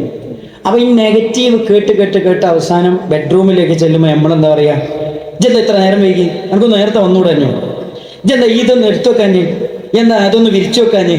അവിടെ ചെന്നാലും അവിടെ എന്താ ഉണ്ടാവുക? നെഗറ്റീവ്. അവിടെ കൂടി എന്താ അറിയോ? ഒരു ദിവസം അങ്ങോട്ട് പൊട്ടിത്തെറിക്കും. അതുകൊണ്ട് ഞാൻ പറയുന്നത് എന്താ അറിയോ, പ്രിയപ്പെട്ട ഭർത്താക്കന്മാരെ, ഭാര്യമാരെ അറിഞ്ഞ് സ്നേഹിക്കാൻ നമുക്ക് കഴിയണം. നമ്മുടെ ഭാര്യമാരെ അറിഞ്ഞ് സ്നേഹിക്കാൻ നമുക്ക് കഴിയണം. അങ്ങനെ നിങ്ങൾക്ക് കഴിഞ്ഞിട്ടില്ലെങ്കിൽ ഉറപ്പാണ് നിങ്ങളുടെ ഭാര്യ എന്ത് ചെയ്യുമെന്ന് അറിയോ? 2 ആഴ്ച 3 ആഴ്ച നിങ്ങളെ വീട്ടിൽ നിന്ന് 4ാമത്തെ ആഴ്ച പറയും എനിക്ക് വീടും വേണ്ട, പുതിയാപ്പിളയും വേണ്ട, ഞാൻ പോവാണ്.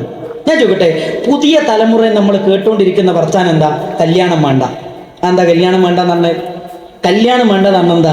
ഉമ്മനോട് പറയാണ് മക്കള്, പിന്നെ കല്യാണം എന്ന് പറഞ്ഞാൽ നിങ്ങളെ പുതിയാപ്പിളയും കൂടെ ബാപ്പയും കൂടെ ജീവിക്കുന്നല്ലേ? നിങ്ങൾ പറഞ്ഞ ഭാര്യയും ഭർത്താവായിട്ടുള്ള ജീവിതം എന്ന് പറഞ്ഞാൽ എനിക്ക് വേണ്ടട്ടോ. എന്നും തല്ലാണ്, എന്നും ബദറുഹുദു ഹന്തക്കുമാണ്. ഈ ജാതി പരിപാടിയാണെങ്കിൽ കല്യാണം എനിക്ക് വേണ്ട. ഞാൻ ചോദിക്കട്ടെ, കല്യാണം വേണ്ടാന്ന് പുതിയ തലമുറ പറയാനുള്ള കാരണം എന്താ? നമ്മളാണ്. നമ്മളാണ്. അല്ലേ? നിങ്ങൾ ആലോചിച്ച് നോക്കി, ആരാ അതിന്റെ കാരണക്കാര്? നമ്മളാണ്. അതുകൊണ്ട് പ്രിയപ്പെട്ടവരെ, എൻ്റെ പ്രിയപ്പെട്ട സഹോദരങ്ങളെ, മാതൃകായോഗ്യരായ മാതൃകാപരമായ ജീവിതം നയിക്കാൻ മുഹമ്മദ് മുസ്തഫ സല്ലല്ലാഹു അലൈഹി വസല്ലമയുടെ ജീവിതം നമ്മൾ പഠിച്ചേ പറ്റുള്ളൂ. നല്ല ഭർത്താവാകണം നമ്മൾ. ഭാര്യമാരെ അറിഞ്ഞ് സ്നേഹിക്കാൻ നമുക്ക് കഴിയണം. ഭാര്യമാരെ അർഹിക്കുന്ന പരിഗണന കൊടുക്കാൻ നമുക്ക് കഴിയണം. ഭാര്യമാരെ സ്നേഹിക്കണം, ഭാര്യമാരെ ആദരിക്കണം. നിങ്ങളൊന്ന് ആലോചിച്ച് നോക്ക്, ഒരു കുഞ്ഞിനെ പ്രസവിക്കുക എന്ന് പറഞ്ഞാൽ എന്താ ഒരു ഉമ്മ ചെയ്യണത്? 9 മാസവും 10 ദിവസവും നമ്മളെ കുഞ്ഞിനെ വയറ്റിലിട്ട് കൊണ്ടടക്കാൻ ഒരു നല്ല ഭക്ഷണം കഴിക്കാൻ പറ്റില്ല, ഒന്ന് നന്നായിട്ട് ഉറങ്ങാൻ പറ്റണില്ല, ഒന്ന് നന്നായിട്ട് യാത്ര ചെയ്യാൻ പറ്റില്ല, ഒന്നും ആസ്വദിക്കാൻ പറ്റുന്നില്ല. ലേബർ റൂമിൽ ശരീരത്തിലെ 22ഓളം വരുന്ന എല്ലുകൾ ഒരേ സമയം പൊട്ടിപ്പോകുന്ന വേദന അനുഭവിച്ചിട്ടാ എൻ്റെ കുഞ്ഞിനെ എൻ്റെ ഭാര്യ പ്രസവിച്ചു തന്നത്. അവളെ ഞാനല്ലാതെ വേറെ ആരാ പ്രിയപ്പെട്ടവരെ? ബഹുമാനിക്കുക, സ്നേഹിക്കുക, ആദരിക്കുക. നമ്മൾ ആദരിക്കേണ്ടതാണ്. അർഹിക്കുന്ന പരിഗണന കൊടുക്കുക. നമ്മൾ മാത്രമേ കൊടുക്കുള്ളൂ. നമ്മളെ മക്കളെയാണ് പ്രസവിക്കേണ്ടത്. അതുകൊണ്ട് നമ്മൾ മനസ്സിലാക്കേണ്ടത് അറിയോ, അവരെ അറിഞ്ഞ് സ്നേഹിക്കാൻ ഭർത്താക്കന്മാരെ നമുക്ക് കഴിയണം. അതാണ് ഏറ്റവും നല്ല ഭർത്താവ്. അതുകൊണ്ടാണ് നബി സല്ലല്ലാഹു അലൈഹി വസല്ലം പറഞ്ഞത്, ഖിയാറുക്കും, നിങ്ങളുടെ കൂട്ടത്തിൽ ഏറ്റവും മാന്യനാരാന്നറിയോ? അങ്ങാടിയിലെ നാട്ടുകാരെ മുന്നിൽ മാന്യനല്ല, അവനാൻ കെട്ടിക്കൊണ്ടുവന്ന പെണ്ണിനോട് മാന്യമായി പെരുമാറുന്നവനാണ് ഏറ്റവും നല്ല ഭർത്താവ് എന്ന് മുഹമ്മദ് മുസ്തഫ സല്ലല്ലാഹു അലൈഹി വസല്ലം. ഒരിക്കൽ ആയിഷ ബീബി റളിയല്ലാഹു അൻഹയോട് ചോദിക്കുന്നുണ്ട്, എന്തെന്നറിയോ, പിന്നെ ഒരിക്കൽ ഉമ്മു സലമത്ത് റളിയല്ലാഹു അൻഹയുടെ മുന്നിൽ വെച്ച് അവരുടെ മകൻ നബി സല്ലല്ലാഹു അലൈഹി വസല്ലമയോട് ചോദിക്കുന്നുണ്ട്, നബിയെ ഇങ്ങോട്ട് നോക്കണം, ഭാര്യമാരെ പ്രവാചകൻ പരിഗണിച്ചതിൻ്റെ ഒരു രീതി. നബീനോട് ചോദിക്കുകയാണ്, അള്ളാൻ്റെ റസൂലിനോട് ചോദിക്കുകയാണ് സല്ലല്ലാഹു അലൈഹി വസല്ലം, അള്ളാൻ്റെ റസൂലെ, നോമ്പുകാരനായിരിക്കെ ഒരാൾക്ക് അവരുടെ ഭാര്യനെ ചുംബിക്കാൻ പറ്റുമെന്ന് ചോദിച്ചു. ആരോടാ ചോദിക്കണത്? പ്രവാചക തിരുമേനി സല്ലല്ലാഹു അലൈഹി വസല്ലം. ആരാ അടുത്തുള്ളത്? ഉമ്മണ്ട്. ഉമ്മൻ്റെ മുമ്പിൽ വെച്ചിട്ടാണ് വളർത്തു മകൻ റസൂലുള്ളാഹിനോട് ചോദിക്കുന്നത്. അവൻ നബി സല്ലല്ലാഹു അലൈഹി വസല്ലം പറഞ്ഞെന്തറിയാം, അപ്പുറത്തിപ്പുറത്ത് സാഹബത്തൊക്കെ ഉണ്ട്. നബി സല്ലല്ലാഹു അലൈഹി വസല്ലം പറഞ്ഞത്, എൻ്റെ ഉമ്മനോടൊന്ന് ചോദിച്ചു നോക്ക്. ഞാനതിന് മറുപടി പറയാനില്ല, എൻ്റെ ഉമ്മനോടൊന്ന് ചോദിച്ചു നോക്ക്. അപ്പൊ ഉമ്മനോട് ചോദിച്ചു. ഉമ്മ പറഞ്ഞു തരാണ്, അള്ളാന്റെ റസൂൽ അങ്ങനെ ചെയ്തിരുന്നു, എന്നിട്ട് പള്ളിയിൽ പോയി നിസ്കരിച്ചിരുന്നു. നിങ്ങൾ നോക്ക്, ഭാര്യക്ക് അവിടെ പരിഗണന കൊടുക്കുകയാണ്. റസൂലുള്ളാഹിക്ക് ഉത്തരം പറഞ്ഞാൽ മതി. അത് പറയാതെ എന്ത് ചെയ്തു? ഭാര്യക്ക് ഒരു ചോദിച്ചു, ഉമ്മനോട് ചോദിച്ചു, ഉമ്മ പറഞ്ഞു തരും. അത് ഞാൻ പറയണ്ട. അതൊരു പരിഗണനയാണ്. നമ്മുടെ കുടുംബത്തിലൊരു വിഷയം വരുമ്പോൾ ഫാത്തിമാനോടൊന്ന് ചോദിച്ചു നോക്ക്. ഏത് നമ്മളിങ്ങനെ അറിയോ, എല്ലാ തീരുമാനം നമ്മളങ്ങനെ എടുക്കും, അങ്ങനെ അനുസരിച്ചോളണം. ഏത് അത് മാത്രമാണ് കുടുംബത്തിലെ കുടുംബിനിക്ക് കുടുംബകാര്യങ്ങളിൽ സംസാരിക്കാനും അഭിപ്രായം പറയാനും നമ്മൾ അവസരം കൊടുക്കണം. ഇല്ലെങ്കിൽ പ്രശ്നമാണ്. നിങ്ങളങ്ങോട്ട് തീരുമാനിച്ചല്ലേ, എനിക്കൊരു അവസരവും തന്നിട്ടില്ലല്ലോ, എന്നോട് ചോദിച്ചിട്ടൊന്നുമില്ലല്ലോ എന്ന് പറയുന്നൊരവസ്ഥ ഒരിക്കലും ഉണ്ടാകരുത്. അത് ഭർത്താക്കന്മാരെ നമ്മൾ ശ്രദ്ധിക്കണം. അതേപോലെ തന്നെ പ്രിയപ്പെട്ട ഭാര്യമാരോട് എനിക്ക് ഓർമ്മപ്പെടുത്താനുള്ള കുറഞ്ഞ സമയമുള്ളൂ. പ്രിയപ്പെട്ട ഭാര്യമാരോട്, സഹോദരിമാർ, നിങ്ങൾ മനസ്സിലാക്കണം വെച്ചാൽ എൻ്റെ ഭർത്താവ് ആരാണെന്ന് മനസ്സിലാക്കണം. ഭർത്താവ് ആരാണ് അത് മനസ്സിലാക്കുമ്പോൾ എന്ത് ചെയ്യുള്ളൂ, ഭർത്താവിൻ്റെ വിലയും നന്മയും മനസ്സിലാക്കിയാലേ ഭർത്താവിനോട് എന്തൊക്കെ ചെയ്തു കൊടുക്കാനുണ്ട് എന്നുള്ളത് മനസ്സിലാവുള്ളൂ. ഒരിക്കലേ നബി സല്ലല്ലാഹു അലൈഹി വസല്ലമയുടെ സന്നിധിയിൽ ദീന് പഠിക്കാൻ വേണ്ടി ഒരു സഹാബ വനിത വന്നു.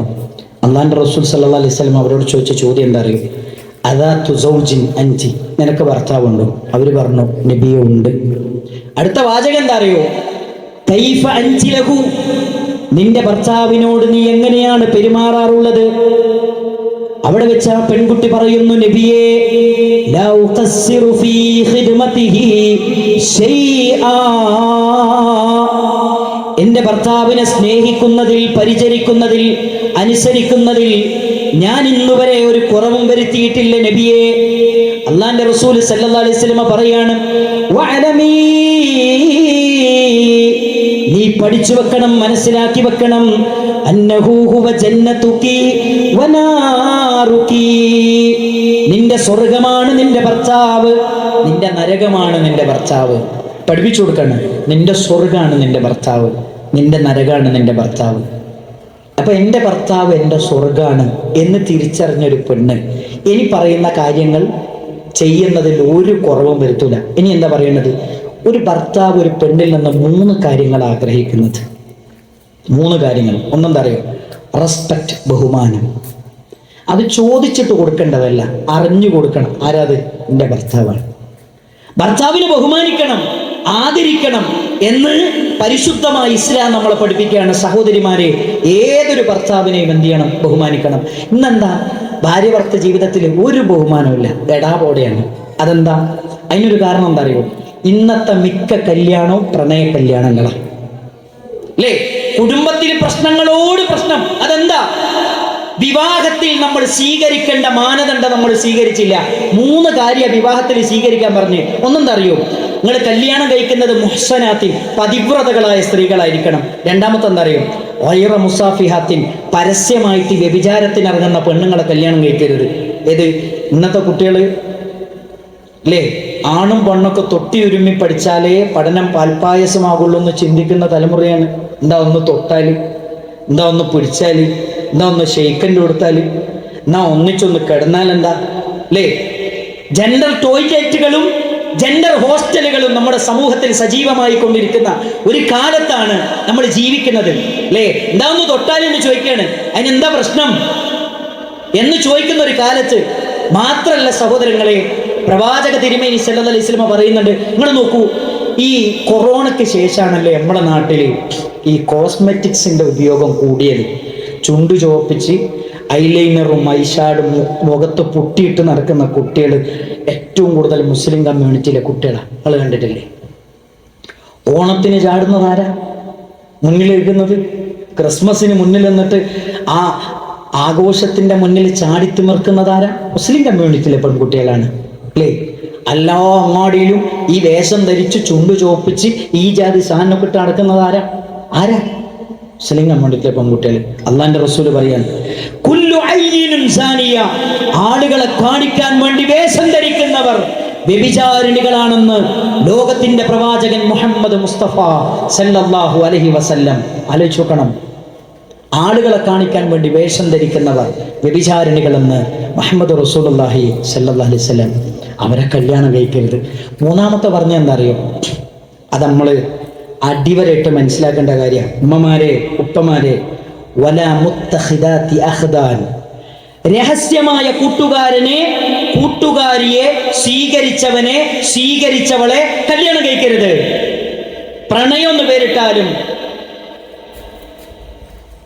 പ്രേമമെന്ന് പേരിട്ടാലും, ലവർ എന്ന് പേരിട്ടാലും, ലിവിങ് ടുഗദർ എന്ന് വിളിച്ചാലും, ബെസ്റ്റി എന്ന് വിളിച്ചാലും, ക്രഷ് തോന്നിയ പെണ്ണ് എന്ന് പറഞ്ഞാലും, ക്രഷ് തോന്നിയ ആണെന്ന് പറഞ്ഞാലും, നിങ്ങൾ എന്ത് പേരിട്ട് വിളിച്ചാലും അങ്ങനത്തെ ഒരു വിവാഹ ജീവിതം അത് സംതൃപ്തകരമായ ജീവിതമല്ല സമ്മാനിക്കുന്നത്.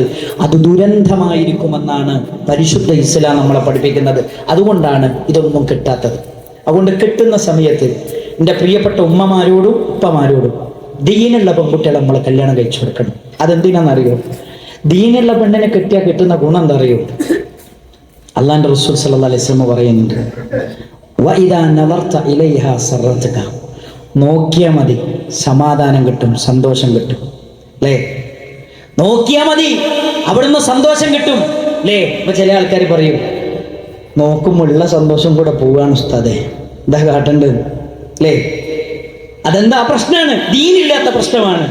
രണ്ടാമത് നബി സല്ലല്ലാഹു അലൈഹി വസല്ലം പറഞ്ഞു, വഇദാ അമർതഹ, നീ അവളോട് അല്ലാഹുവിനെയും റസൂൽ കരീം സല്ലല്ലാഹു അലൈഹി വസല്ലമയെയും ധിക്കരിക്കാത്ത എന്തെങ്കിലും ഒരു കാര്യം അവരോട് കൽപ്പിച്ചാൽ അത്വാഅതക, അവൾ നിന്നെ അനുസരിക്കുമെന്ന് മുഹമ്മദ് റസൂലുള്ളാഹി സ്വല്ലല്ലാഹു അലൈഹി വസല്ലം. മൂന്നാമത്തെ കാര്യം, നീ ഇല്ലെങ്കിലും, നീ നിന്റെ വീട്ടിലില്ലെങ്കിലും നിന്റെ സമ്പത്തും നിന്റെ മക്കളെയും അവളുടെ ശരീരവും അവൾ പൊന്നുപോലെ നോക്കും. അതാണ് ദീനുള്ള ഒരു പെണ്ണിന്റെ പ്രത്യേകത. ദീനുള്ള ഒരു പെണ്ണിന്റെ പ്രത്യേകത അതാണ്. അതുകൊണ്ടാണ് പ്രിയപ്പെട്ടവരെ, ദീനിയായ കുടുംബ ജീവിതത്തിലേക്ക് മതബോധമുള്ള, ധാർമ്മിക ബോധമുള്ളവരെ വിവാഹം ചെയ്താലേ വിവാഹ ജീവിതത്തിൽ നമുക്ക് സംതൃപ്തിയും സമാധാനവും ഉണ്ടാവുകയുള്ളൂ. അവിടെയാണ് നമ്മൾ ആഗ്രഹിച്ചത് നമുക്ക് ലഭിക്കുള്ളൂ. രണ്ടാമത്തെ കാര്യം, അള്ളാഹിനെ റസൂലിനെ ധിക്കരിക്കാത്ത കാര്യത്തിൽ ഭർത്താവിനെ അനുസരിക്കണം. അനുസരിക്കുക എന്ന് പറയുമ്പോൾ എല്ലാവരും പറയും ഞങ്ങൾ അനുസരിക്കുന്നുണ്ട്.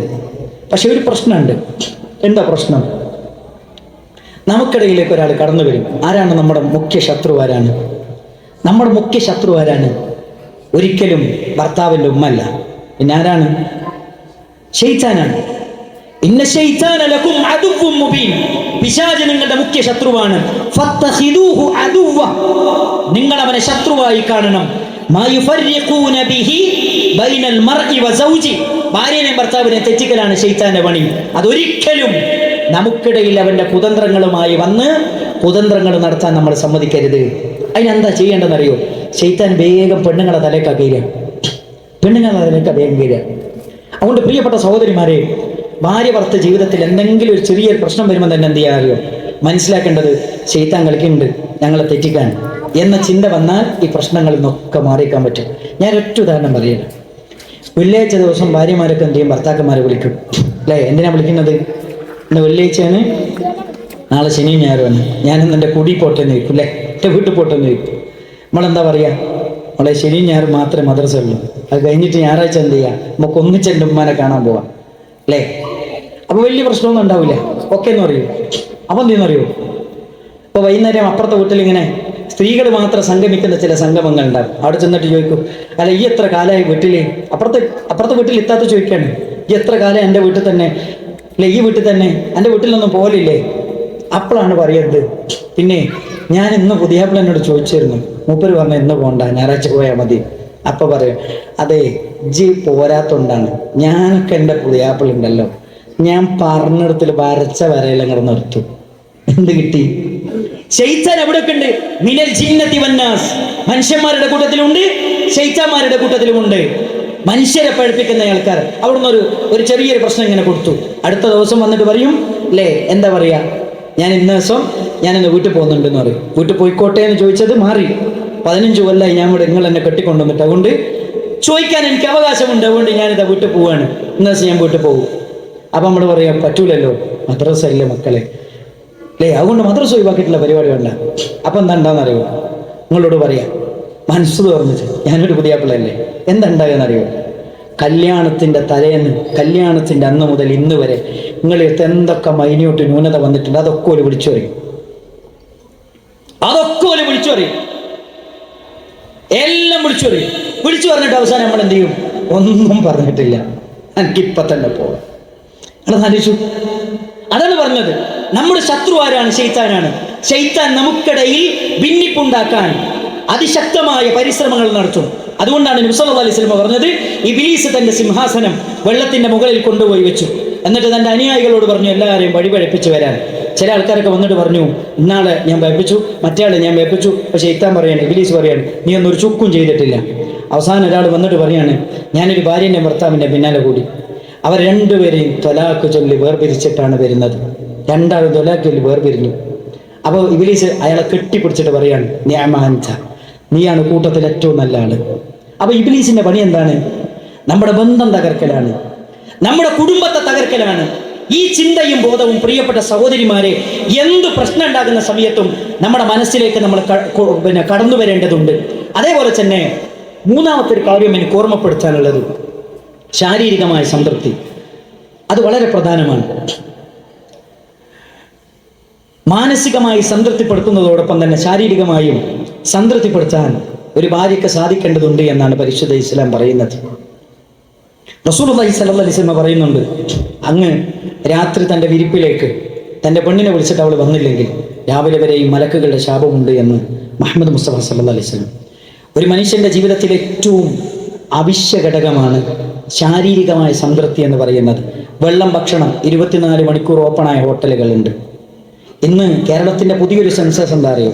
അഭിസാരി പെണ്ണിൻ്റെ വാതിൽ മുട്ടുന്നവരുടെ കണക്ക് പരിശോധിക്കുമ്പോൾ അതിൽ 60% വിവാഹിതരാണ്. അതെന്തുകൊണ്ടാണ്? വിവാഹ ജീവിതത്തിൽ നിന്ന് കിട്ടേണ്ടത് കിട്ടാത്തത് കൊണ്ടാണ്. അത് ഏറ്റവും പ്രശ്നമാണ്. പുതിയ തലമുറയിൽ നമ്മൾ കണ്ടുവരുന്ന പ്രശ്നം എന്താ അറിയോ? വൃത്തികെട്ട ഫിലിമുകൾക്ക് അഡിക്റ്റ് ആയിക്കൊണ്ടിരിക്കുകയാണ് പുതിയ തലമുറ. കാരണം എന്താ? അവർക്ക് ലഭിക്കേണ്ടത് ലഭിക്കുന്നില്ല. അത് വലിയ പ്രശ്നമാണ്. മാസ്റ്റർബേഷൻ വ്യാപകമായിക്കൊണ്ടിരിക്കുന്നു.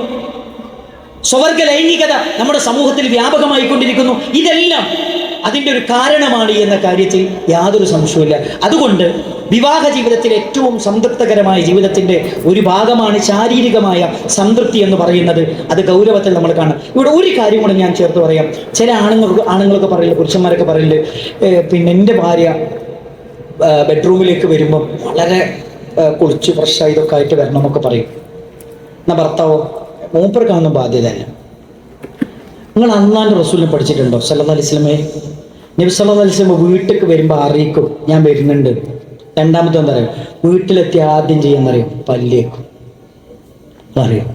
അതാണ് മുഹമ്മദ് മുസ്തഫ സല്ലല്ലാഹു അലൈഹി വസല്ലം. നിങ്ങൾ ആലോചിച്ചു, എത്ര മനോഹരമാണ് മുഹമ്മദ് മുസ്തഫ സല്ലല്ലാഹു അലൈഹി വസല്ലമയുടെ ജീവിതം. ഇനി എൻ്റെ പ്രിയപ്പെട്ട ഭർത്താക്കന്മാരോട്, ഭാര്യമാരോട്, ഭർത്താക്കന്മാരെ സ്നേഹിക്കാനും ആദരിക്കാനും ബഹുമാനിക്കാനും അനുസരിക്കാനും ഒരു ഭാര്യയ്ക്ക് സാധിക്കുമ്പോഴാണ് അള്ളാന്റെ റസൂൽ സല്ലല്ലാഹു അലൈഹി വസല്ലം പറയുന്നത്, സ്വർഗത്തിന് 8 കവാടമുണ്ട്.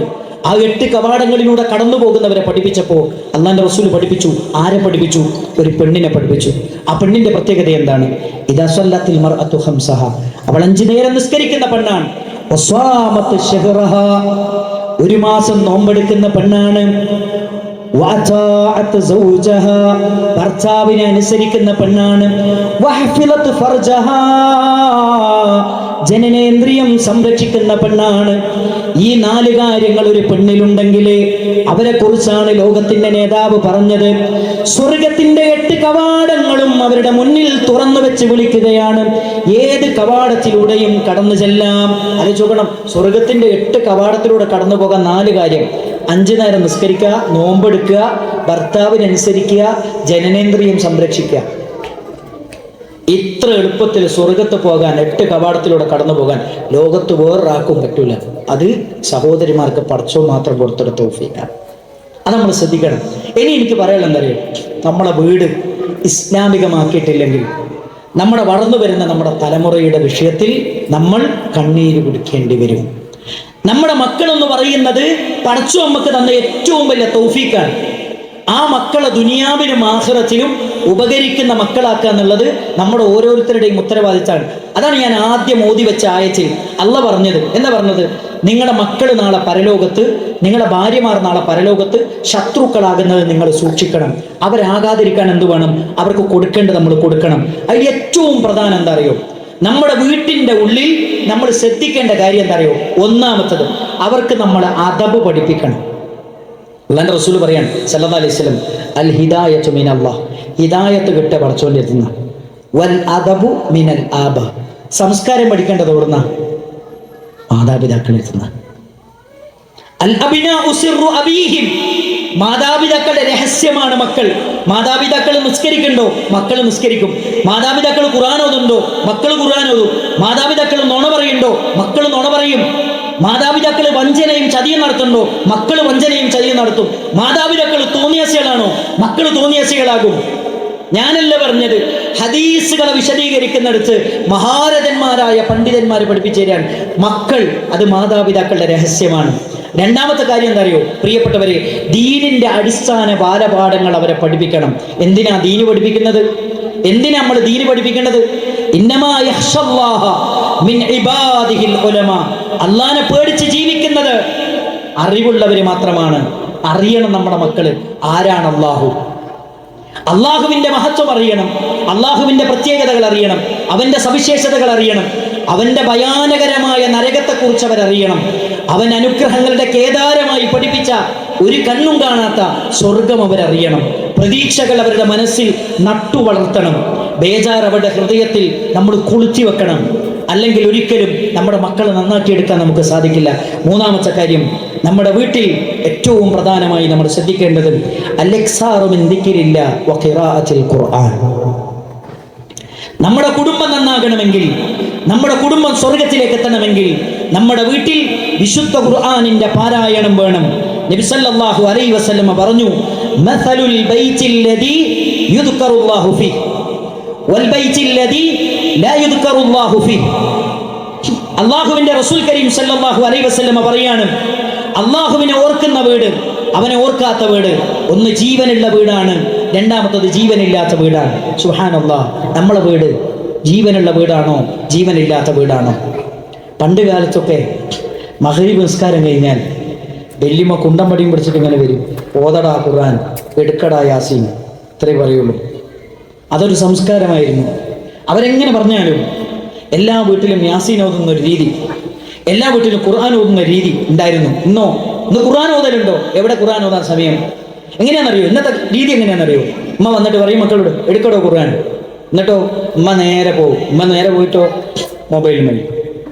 നിങ്ങൾ ആലോചിച്ചു, എങ്ങനെയാ നമ്മുടെ മക്കൾ ഖുർആൻ ഓതുക? എങ്ങനെയാ വാപ്പ പറയാണ് ഖുർആൻ ഓതു, എന്നിട്ട് വാപ്പ മൊബൈൽ മേലാണ്? എങ്ങനെയാ മക്കൾ ഖുർആൻ ഓതുക? അതുകൊണ്ട് പ്രിയപ്പെട്ടവരെ, വൈകുന്നേര സമയങ്ങളിൽ, സുബഹിയുടെ സമയങ്ങളിൽ വീട്ടിൽ വിശുദ്ധ ഖുർആനിന്റെ പാരായണം നടക്കണം. അതിന് നമ്മൾ ഖുർആൻ ഓതണം. നമ്മളെ കണ്ടിട്ട് നമ്മുടെ മക്കൾ ഖുർആൻ ഓതണം. ഉമ്മമാരെ, നിങ്ങൾ ഖുർആൻ ഓതണം. നിങ്ങളെ കണ്ടിട്ട് നിങ്ങളുടെ മക്കൾ ഖുർആൻ ഓതണം. അതല്ലാത്തൊരു വഴിയില്ല. അള്ളാഹുവിന്റെ റസൂൽ കരീം സല്ലല്ലാഹു അലൈഹി വസല്ലം പറയുന്നുണ്ട്, ലാ തജഅലൂ ബുയൂതകും മഖാബിറ, നിങ്ങളുടെ വീടുകൾ ഒരിക്കലും ശ്മശാനങ്ങളാക്കരുത്. ഇന്ന ശൈത്താൻ യൻഫിറു മിനൽ ബൈത്തില്ലദീ തുഖറഉ ഫീഹി സൂറത്തുൽ ബഖറ, സൂറത്തുൽ ബഖറ പാരായണം ചെയ്യുന്ന വീട്ടിൽ നിന്ന് പിശാച് ഇറങ്ങി ഓടുന്നതാണ്. ആരാ പ്രിയപ്പെട്ടവരെ? നമ്മുടെ മുഖ്യ ശത്രു പിശാചാണ്. പിശാചിന്റെ പണി എന്താണ്? മാതാപിതാക്കളെയും മക്കളെയും തെറ്റിക്കലാണ്, ഭാര്യയെയും ഭർത്താവിനെയും തെറ്റിക്കലാണ്, കുടുംബം കലക്കലാണ്, നന്മയുടെ മാർഗത്തിൽ നിന്ന് മക്കളെ തിന്മയുടെ മാർഗത്തിലേക്ക് തെളിച്ചു കൊണ്ടുപോകലാണ്. ഈ പിശാചിനെ വീട്ടിൽ നിന്ന് ഇറക്കി ഓടിക്കാതെ നമ്മുടെ കുടുംബത്തെ രക്ഷപ്പെടുത്താൻ നമുക്ക് സാധ്യമല്ല. നമ്മളെ കുടുംബം രക്ഷപ്പെടണോ? ശൈത്താൻ നമ്മളെ വീട്ടിൽ നിന്ന് ഇറക്കി ഓട്ടണം. അതിനെന്താ പണി? സൂറത്തുൽ ബഖറ പാരായണം ചെയ്യുക, ഖുർആൻ വീട്ടിൽ ഓതുക. ഞാനല്ലോ പറഞ്ഞത്, ജീവിതത്തിൽ ഇന്ന് വരെ നുണ പറയാത്ത മുഹമ്മദ് മുസ്തഫ സല്ലല്ലാഹു അലൈഹി വസല്ലം. ഇനി എന്നെ അത്ഭുതപ്പെടുത്തിയൊരു കാര്യം എന്നറിയോ? മഹാനായ അബൂ ഹുറൈറ റളിയല്ലാഹു അൻഹുവിൽ നിന്ന് മർഫൂആയി ഉദ്ധരിക്കുന്ന ഒരു സംഭവം കാണാം. എന്താ സംഭവം എന്നറിയോ? എന്നെ അത്ഭുതപ്പെടുത്തിയൊരു വാചകം. ഇതും കൂടെ പറഞ്ഞ് ഞാൻ കുറച്ച് 2-3 കാര്യങ്ങൾ കൂടെ പറഞ്ഞ് അവസാനിപ്പിക്കും. അബൂ ഹുറൈറ റളിയല്ലാഹു അൻഹു പറഞ്ഞെന്തറിയോ? റസൂലുള്ളാഹി പറഞ്ഞതായിട്ട് പഠിപ്പിക്കാൻ, ഇന്നൽ ബൈത്ത്, ഒരു വീട്, അത് എത്ര ചെറിയ വീടാണെങ്കിലും ലയത്തസിഉ അലാ അഹ്ലിഹി, ആ വീട്ടിൽ പടച്ചോൻ വിശാലത കൊടുക്കും, സമാധാനം കൊടുക്കും, സംതൃപ്തി കൊടുക്കും, ബറക്കത്ത് കൊടുക്കും. ഏത് വീട്? വതഹ്ദുറുൽ മലായിക, മലക്കുകൾ ഇറങ്ങി വരുന്ന വീടാണത്. വതഹജുറുഹുശ് ശയാതീൻ, പിശാചുക്കൾ ഒഴിവാക്കി പോകുന്ന വീടാണത്. വീണ്ടും പ്രവാചകൻ പഠിപ്പിക്കുന്നു, വയക്സുറു ഖൈറാ, ആ വീട്ടിലിതാ നന്മകൾ വർദ്ധിക്കുകയാണ്. 4 കാര്യം ഇവിടെ പറഞ്ഞു. എന്തൊക്കെയാ പറഞ്ഞതെന്നറിയോ? ഒന്ന്, എത്ര ചെറിയ വീടാണെങ്കിലും വീട്ടിൻ്റെ ഉള്ളിൽ പടച്ചോൻ വിശാലത കൊടുക്കും. രണ്ടാമത്തെ എന്താ അറിയോ? ആ വീട്ടിലെ റഹ്മത്തിന്റെ മലക്കുകൾ ഇറങ്ങും. മൂന്നാമത്തെ എന്താ അറിയോ? ആ വീട്ടിൽ നിന്ന് ശൈത്താന്മാർ ഇറങ്ങി ഓടും, അവിടെ നിൽക്കൂല. നാലാമത്തെ എന്താ അറിയോ? എത്ര പട്ടിണിയിലും പരിവട്ടത്തിലാണെങ്കിലും അവർക്ക് പടച്ചു ഇങ്ങനെ ബറക്കത്ത് ഇങ്ങനെ ഏറ്റി കൊടുക്കും. വാടക വീട്ടിലേനും മോനെ പഠിച്ച് വലുതായി ജോലി കിട്ടി, ഒരു 5 സെന്റ് സ്ഥലം വാങ്ങി, ഒരു 2 റൂമുള്ള വീടുണ്ടാക്കി. അപ്പം എന്ത് ചെയ്തു? മറ്റോനും ജോലി കിട്ടി, അപ്പുറത്ത് വേറെ 5 സെന്റും കൂടെ, പിന്നെ ഒരു വീടുണ്ടാക്കി. വീട്ടിലൊരു സന്തോഷം, അല്ലേ? വാപ്പയും ഉമ്മയും ഖൈറിലും ബർക്കത്തിൽ. നിങ്ങളുടെ നാലിച്ചു ഇതൊക്കെ പടച്ചോ തരും. എപ്പോഴാ തരുമെന്നറിയോ? അള്ളാന്റെ റസൂൽ പറയാണ്, ഈ യുഖറഉ ഫീഹിൽ ഖുർആൻ, ആ വീട്ടിൽ വിശുദ്ധ ഖുർആനിന്റെ പാരായണമുണ്ടെങ്കിൽ. സുബ്ഹാനല്ലാഹ്, ഇതിലും വലുത് വേറെ എന്താ നമുക്ക് വേണ്ടത്? ഖുർആൻ നമ്മുടെ വീട്ടിലുണ്ടെങ്കിൽ അല്ലാഹു ഖൈറും ബർക്കത്തും നമുക്ക് തരും. വീണ്ടും നബി സല്ലല്ലാഹു അലൈഹി വസല്ലം പറഞ്ഞു, വഇന്നൽ ബൈത്ത്, ഒരു വീടിനെ കുറിച്ച് പ്രവാചകൻ പറയുന്നുണ്ട്, ലയദീഖു അലാ അഹ്ലിഹി, വീടെത്ര വിശാലമാണെങ്കിലും അതിൻ്റെ ഉള്ളിൽ ഖബറിന് സമാനമായ ജീവിതമായിരിക്കും. ഭയങ്കര വിശാലമായ വീട്, അടിപൊളി വീടാണ്, ശീതീകരിച്ച റൂമുകളുള്ള വീടുകളാണ്, എന്തായിട്ട് കാര്യമില്ല. അതിൻ്റെ ഉള്ളിൽ ഖബറിന് സമാനമായ ജീവിതമായിരിക്കും. മാത്രമല്ല, വതഹ്ജുറുഹുൽ മലായിക, മലക്കുകൾ ഒഴിവാക്കി പോകും. റഹ്മത്തിന്റെ മലക്കുകൾ ആ വീടിനെ ഒഴിവാക്കും. മാത്രമല്ല, വതഹ്ദുറുഹുശ് ശയാതീൻ, ശൈത്താന്മാരായിരിക്കും ആ വീട്ടിൻ്റെ ഉള്ളിൽ ഉണ്ടാകുക. കാരണം എന്താ? അവിടെ സിനിമയും പാട്ടും സംഗീതവും തോന്നിയാസങ്ങളും, അല്ലേ? റസൂൽ സല്ലല്ലാഹു അലൈഹി വസല്ലം പറയാണ്, ആ വീട്ടിൽ റഹ്മത്തിന്റെ മലക്കുണ്ടാവില്ല, ശൈത്താന്മാർ ആ വീട്ടിലുണ്ടാകും. വയഖില്ലു ഖൈറ, എത്ര പൈസ ഉണ്ടായിട്ടും കാര്യമില്ല, പടച്ചോൻ ആ പൈസ ഒക്കെ ഇങ്ങനെ ചുരുക്കി കൊണ്ടുവരും. ഒന്നുമില്ലാതെ അവസാനം കഷ്ടപ്പെടേണ്ട ഒരു അവസ്ഥ വരും. നന്മകൾ ഇങ്ങനെ ചുരുങ്ങി വരും. ഏത് വീട്? അല്ലാ യുഖ്റഉ ഫീഹിൽ ഖുർആൻ, ഖുർആൻ ഓതാത്ത വീട്. അള്ളാഹു നമ്മളെ കാത്ത് രക്ഷിക്കട്ടെ. അപ്പൊ നമ്മുടെ വീട്ടിൽ ബറക്കത്ത് ഉണ്ടാകണമെങ്കിൽ, നമ്മുടെ വീട്ടിലെ ഭാര്യക്കും മക്കൾക്കും സ്വസ്ഥതയും സമാധാനവും, അവരിൽ നിന്ന് കൺകുളിർമ ഉണ്ടാകണമെങ്കിൽ വീട്ടിൽ ഖുർആൻ ഓതണം. അടുത്തെന്താ അറിയോ, വീട്ടിലേക്ക് കയറുമ്പോൾ നമ്മൾ ദിക്ർ ചൊല്ലിയിട്ട് കയറാവും. ബിസ്മില്ലാ എന്ന് ചൊല്ലി കയറിയാൽ ശൈത്താൻ പറയും ഈ വീട്ടിൽ ഞാനില്ല. ഭക്ഷണം കഴിക്കുന്ന സമയത്ത് ബിസ്മില്ലാ എന്ന് പറഞ്ഞാൽ ശൈത്താൻ പറയും ഇവിടെ നമുക്ക് തിന്നാനുമില്ല, തിന്നാനും താമസിക്കാനോ സൗകര്യമില്ല, എങ്ങനെയാ വീട്ടിൽ നിൽക്കുക, ഇറങ്ങിപ്പോവുക.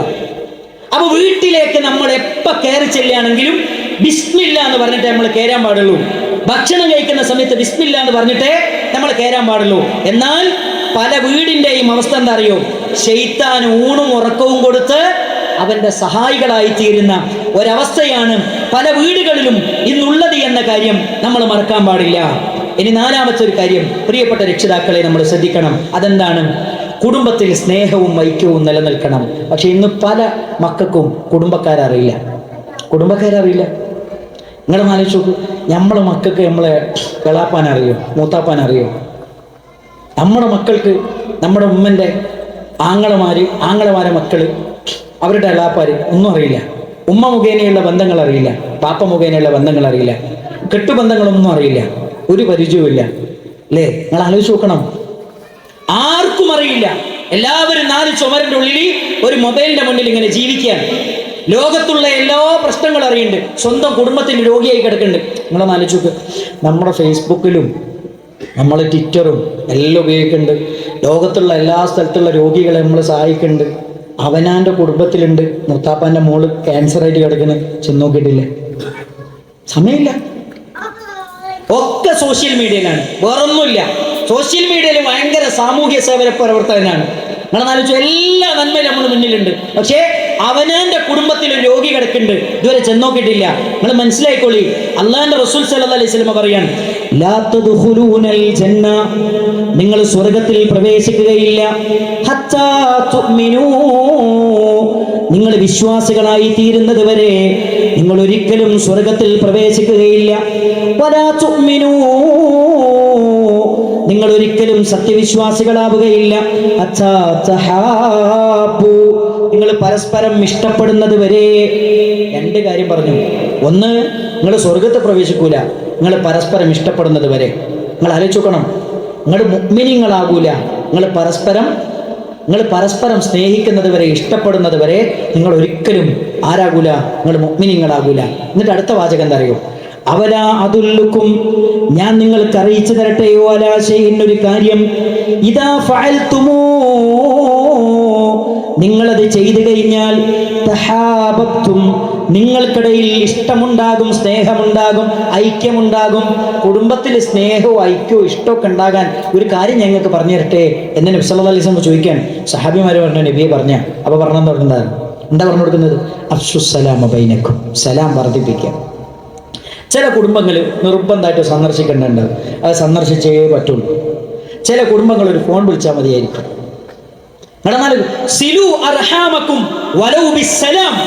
സലാം കൊണ്ടെങ്കിലും നിങ്ങളെ കുടുംബ ബന്ധം നിങ്ങൾ ചേർക്കണമെന്ന് മുഹമ്മദ് മുസ്തഫ സല്ലല്ലാഹു അലൈഹി വസല്ലം.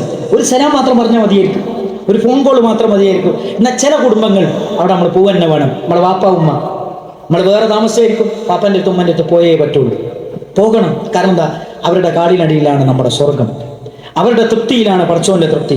അത് നമ്മൾ മനസ്സിലാക്കണം. നമ്മുടെ മക്കളെ നമ്മൾ പഠിപ്പിച്ചു കൊടുക്കണം. നമ്മുടെ കുടുംബക്കാരാരാണ്, ആ കുടുംബ വീടുകളിലേക്ക് നമ്മൾ പോകുമ്പോൾ അവരെയും നമ്മൾ കൊണ്ടുപോകണം. എന്നിട്ട് അവരെ പഠിപ്പിക്കണം. മാസത്തിൽ ആഴ്ചയിൽ പോകേണ്ടവരാരാണ്, സന്ദർശിക്കേണ്ടത് ആരാണ്, അവർ ശീലിക്കണം. എന്നാലേ നമ്മൾ കിടന്നാൽ, നമ്മൾ രോഗികളായാൽ അവർ നമ്മളെയും സംരക്ഷിക്കുകയും നമ്മളെയും പരിചരിക്കുകയുള്ളൂ. കാരണം നമ്മളിൽ നിന്നാണ് അവരെല്ലാ നന്മകളും പഠിക്കേണ്ടത്. അതേപോലെ തന്നെ പ്രിയപ്പെട്ട രക്ഷിതാക്കളെ ഓർമ്മപ്പെടുത്താനുള്ള പ്രധാനപ്പെട്ട ഒരു കാര്യം, നമ്മുടെ വീട്ടിൽ വെച്ച് സുന്നത്ത് നിസ്കാരം നമ്മൾ അധികരിപ്പിക്കണം. നബി സല്ലല്ലാഹു അലൈഹി വസല്ലം പറഞ്ഞു, ഇദാ ഖളാ അഹദുകും അസ്സലാഹ ഫീ മസ്ജിദിഹി, പള്ളിയിൽ വെച്ചിട്ട് ഫർള് നിസ്കാരം നിർവഹിച്ചു കഴിഞ്ഞാൽ, ഫല്യജഅൽ ലിബൈതിഹി നസീബൻ മിൻ സ്വലാത്തി, നിസ്കാരത്തൊന്ന് ഓഹരി നിങ്ങൾ മാറ്റിവെക്കണം. എന്തിനാണ്? വീട്ടിലേക്ക് മാറ്റിവെക്കണം. അതെന്തിനാണ്? ഫഇന്നല്ലാഹ ജാഇലുൻ ഫീ ബൈതിഹി മിൻ സ്വലാത്തിഹി ഖൈറാ, സുബഹിന്റെ മുമ്പുള്ള 2 റക്അത്ത് വീട്ടിൽ നിന്ന് നിസ്കരിക്കുക, എന്നിട്ട് സുബഹി പള്ളിയിൽ പോയി നിസ്കരിക്കുക. എന്തിനാ സുന്നത്ത് വീട്ടിൽ? ദുഹറിന്റെ മുമ്പുള്ള 4 റക്അത്ത്, ദുഹറിന് ശേഷമുള്ള 4, അതിൽ 2 എന്ത് ചെയ്യാൻ നിസ്കരിക്കുക. വീട്ടിൽ നിസ്കരിക്കുക, 2 പള്ളിയിൽ പോയിട്ട് നിസ്കരിക്കുക. നിങ്ങളൊന്ന് ആലോചിച്ചു, എന്തിനാണ് സുന്നത്ത് നിസ്കാരം വീട്ടിൽ വെച്ച് നിർവഹിക്കുന്നത്? നബി സല്ലല്ലാഹു അലൈഹി വസല്ലം പറഞ്ഞു, ജാഇലുൻ ഫീ ബൈതിഹി മിൻ സ്വലാത്തിഹി ഖൈറാ. ആ നിസ്കാരത്തിലൂടെ അല്ലാഹു നമ്മുടെ വീട്ടിൽ റഹ്മത്തും ബറക്കത്തും ഖൈറുകളും തരുന്നുണ്ട്. അത് ഖൈറ്, അല്ലാഹു ഖൈറിന്റെ വാതിലുകൾ തുറക്കാനുള്ള ഏറ്റവും നല്ലൊരു കാരണമാണ്. അതുകൊണ്ട് എന്ത് ചെയ്യണം? നമ്മൾ ആ കാര്യം ശ്രദ്ധിക്കണം. നബി സല്ലല്ലാഹു അലൈഹി വസല്ലം പ്രത്യേകമായി പറഞ്ഞു, ഫസല്ലു അയ്യുഹന്നാസ്, ജനങ്ങളെ നിങ്ങൾ നിസ്കരിക്കണം, ഫീ ബുയൂതിക്കും, നിങ്ങളുടെ വീട്ടിൽ വെച്ച്. ഫഇന്ന അഫ്ളലസ് സ്വലാത്തി സ്വലാത്തുൽ മർഇ ഫീ ബൈതിഹി ഇല്ലൽ മക്തൂബ്. ഫർള് നമസ്കാരമല്ലാത്ത നിസ്കാരങ്ങളിൽ ഏറ്റവും ഖൈറായത് വീട്ടിൽ വെച്ച് നിസ്കരിക്കുന്നതാണ് എന്ന് മുഹമ്മദ് റസൂലുള്ളാഹി സ്വല്ലല്ലാഹു അലൈഹി വസല്ലമ എന്നെയും നിങ്ങളെയും പഠിപ്പിച്ചിട്ടുണ്ട്. അതുകൊണ്ട് നിസ്കാരത്തിന്റെ കാര്യം വീട്ടിൽ വെച്ച് നിർവഹിക്കാൻ നമ്മൾ പ്രത്യേകം ശ്രദ്ധിക്കണം. 5ാമത്തെ കാര്യം, പ്രിയപ്പെട്ടവരെ, നമ്മുടെ വീട്ടിലൊരു മറയുണ്ട്. നമ്മുടെ വീട്ടിൽ 3 മറകളുണ്ട്. 3 മറകളുണ്ട് നമ്മുടെ വീട്ടിൽ. സൂറത്തു നൂറിൽ അല്ലാഹു പഠിപ്പിക്കുന്നുണ്ട്. ആ 3 മറകളും നമ്മൾ കാത്തു സൂക്ഷിക്കണം. ഏതാണ് ആ മറ? സൂറത്തു നൂറിൽ പഠിപ്പിക്കുന്നു, യാ അയ്യുഹല്ലദീന ആമനു, ഏ സത്യവിശ്വാസികളെ, നിങ്ങളുടെ വീട്ടിലെ നിങ്ങളുടെ കുട്ടികളും നിങ്ങളുടെ വീട്ടിലെ ജോലിക്കാരികളും 3 സമയങ്ങളിൽ അനുവാദം ചോദിക്കാതെ വാപ്പന്റെ ഉമ്മന്റെ റൂമിലേക്ക് കയറാൻ പാടില്ല. അതേതാണ് സമയം? 1, വമിൻ ഖബലി സ്വലാത്തിൽ ഫജ്റി, സുബഹിന്റെ മുമ്പ് വാപ്പന്റെ ഉമ്മന്റെ റൂമിൽ അനുവാദമില്ലാതെ കയറാൻ പാടില്ല.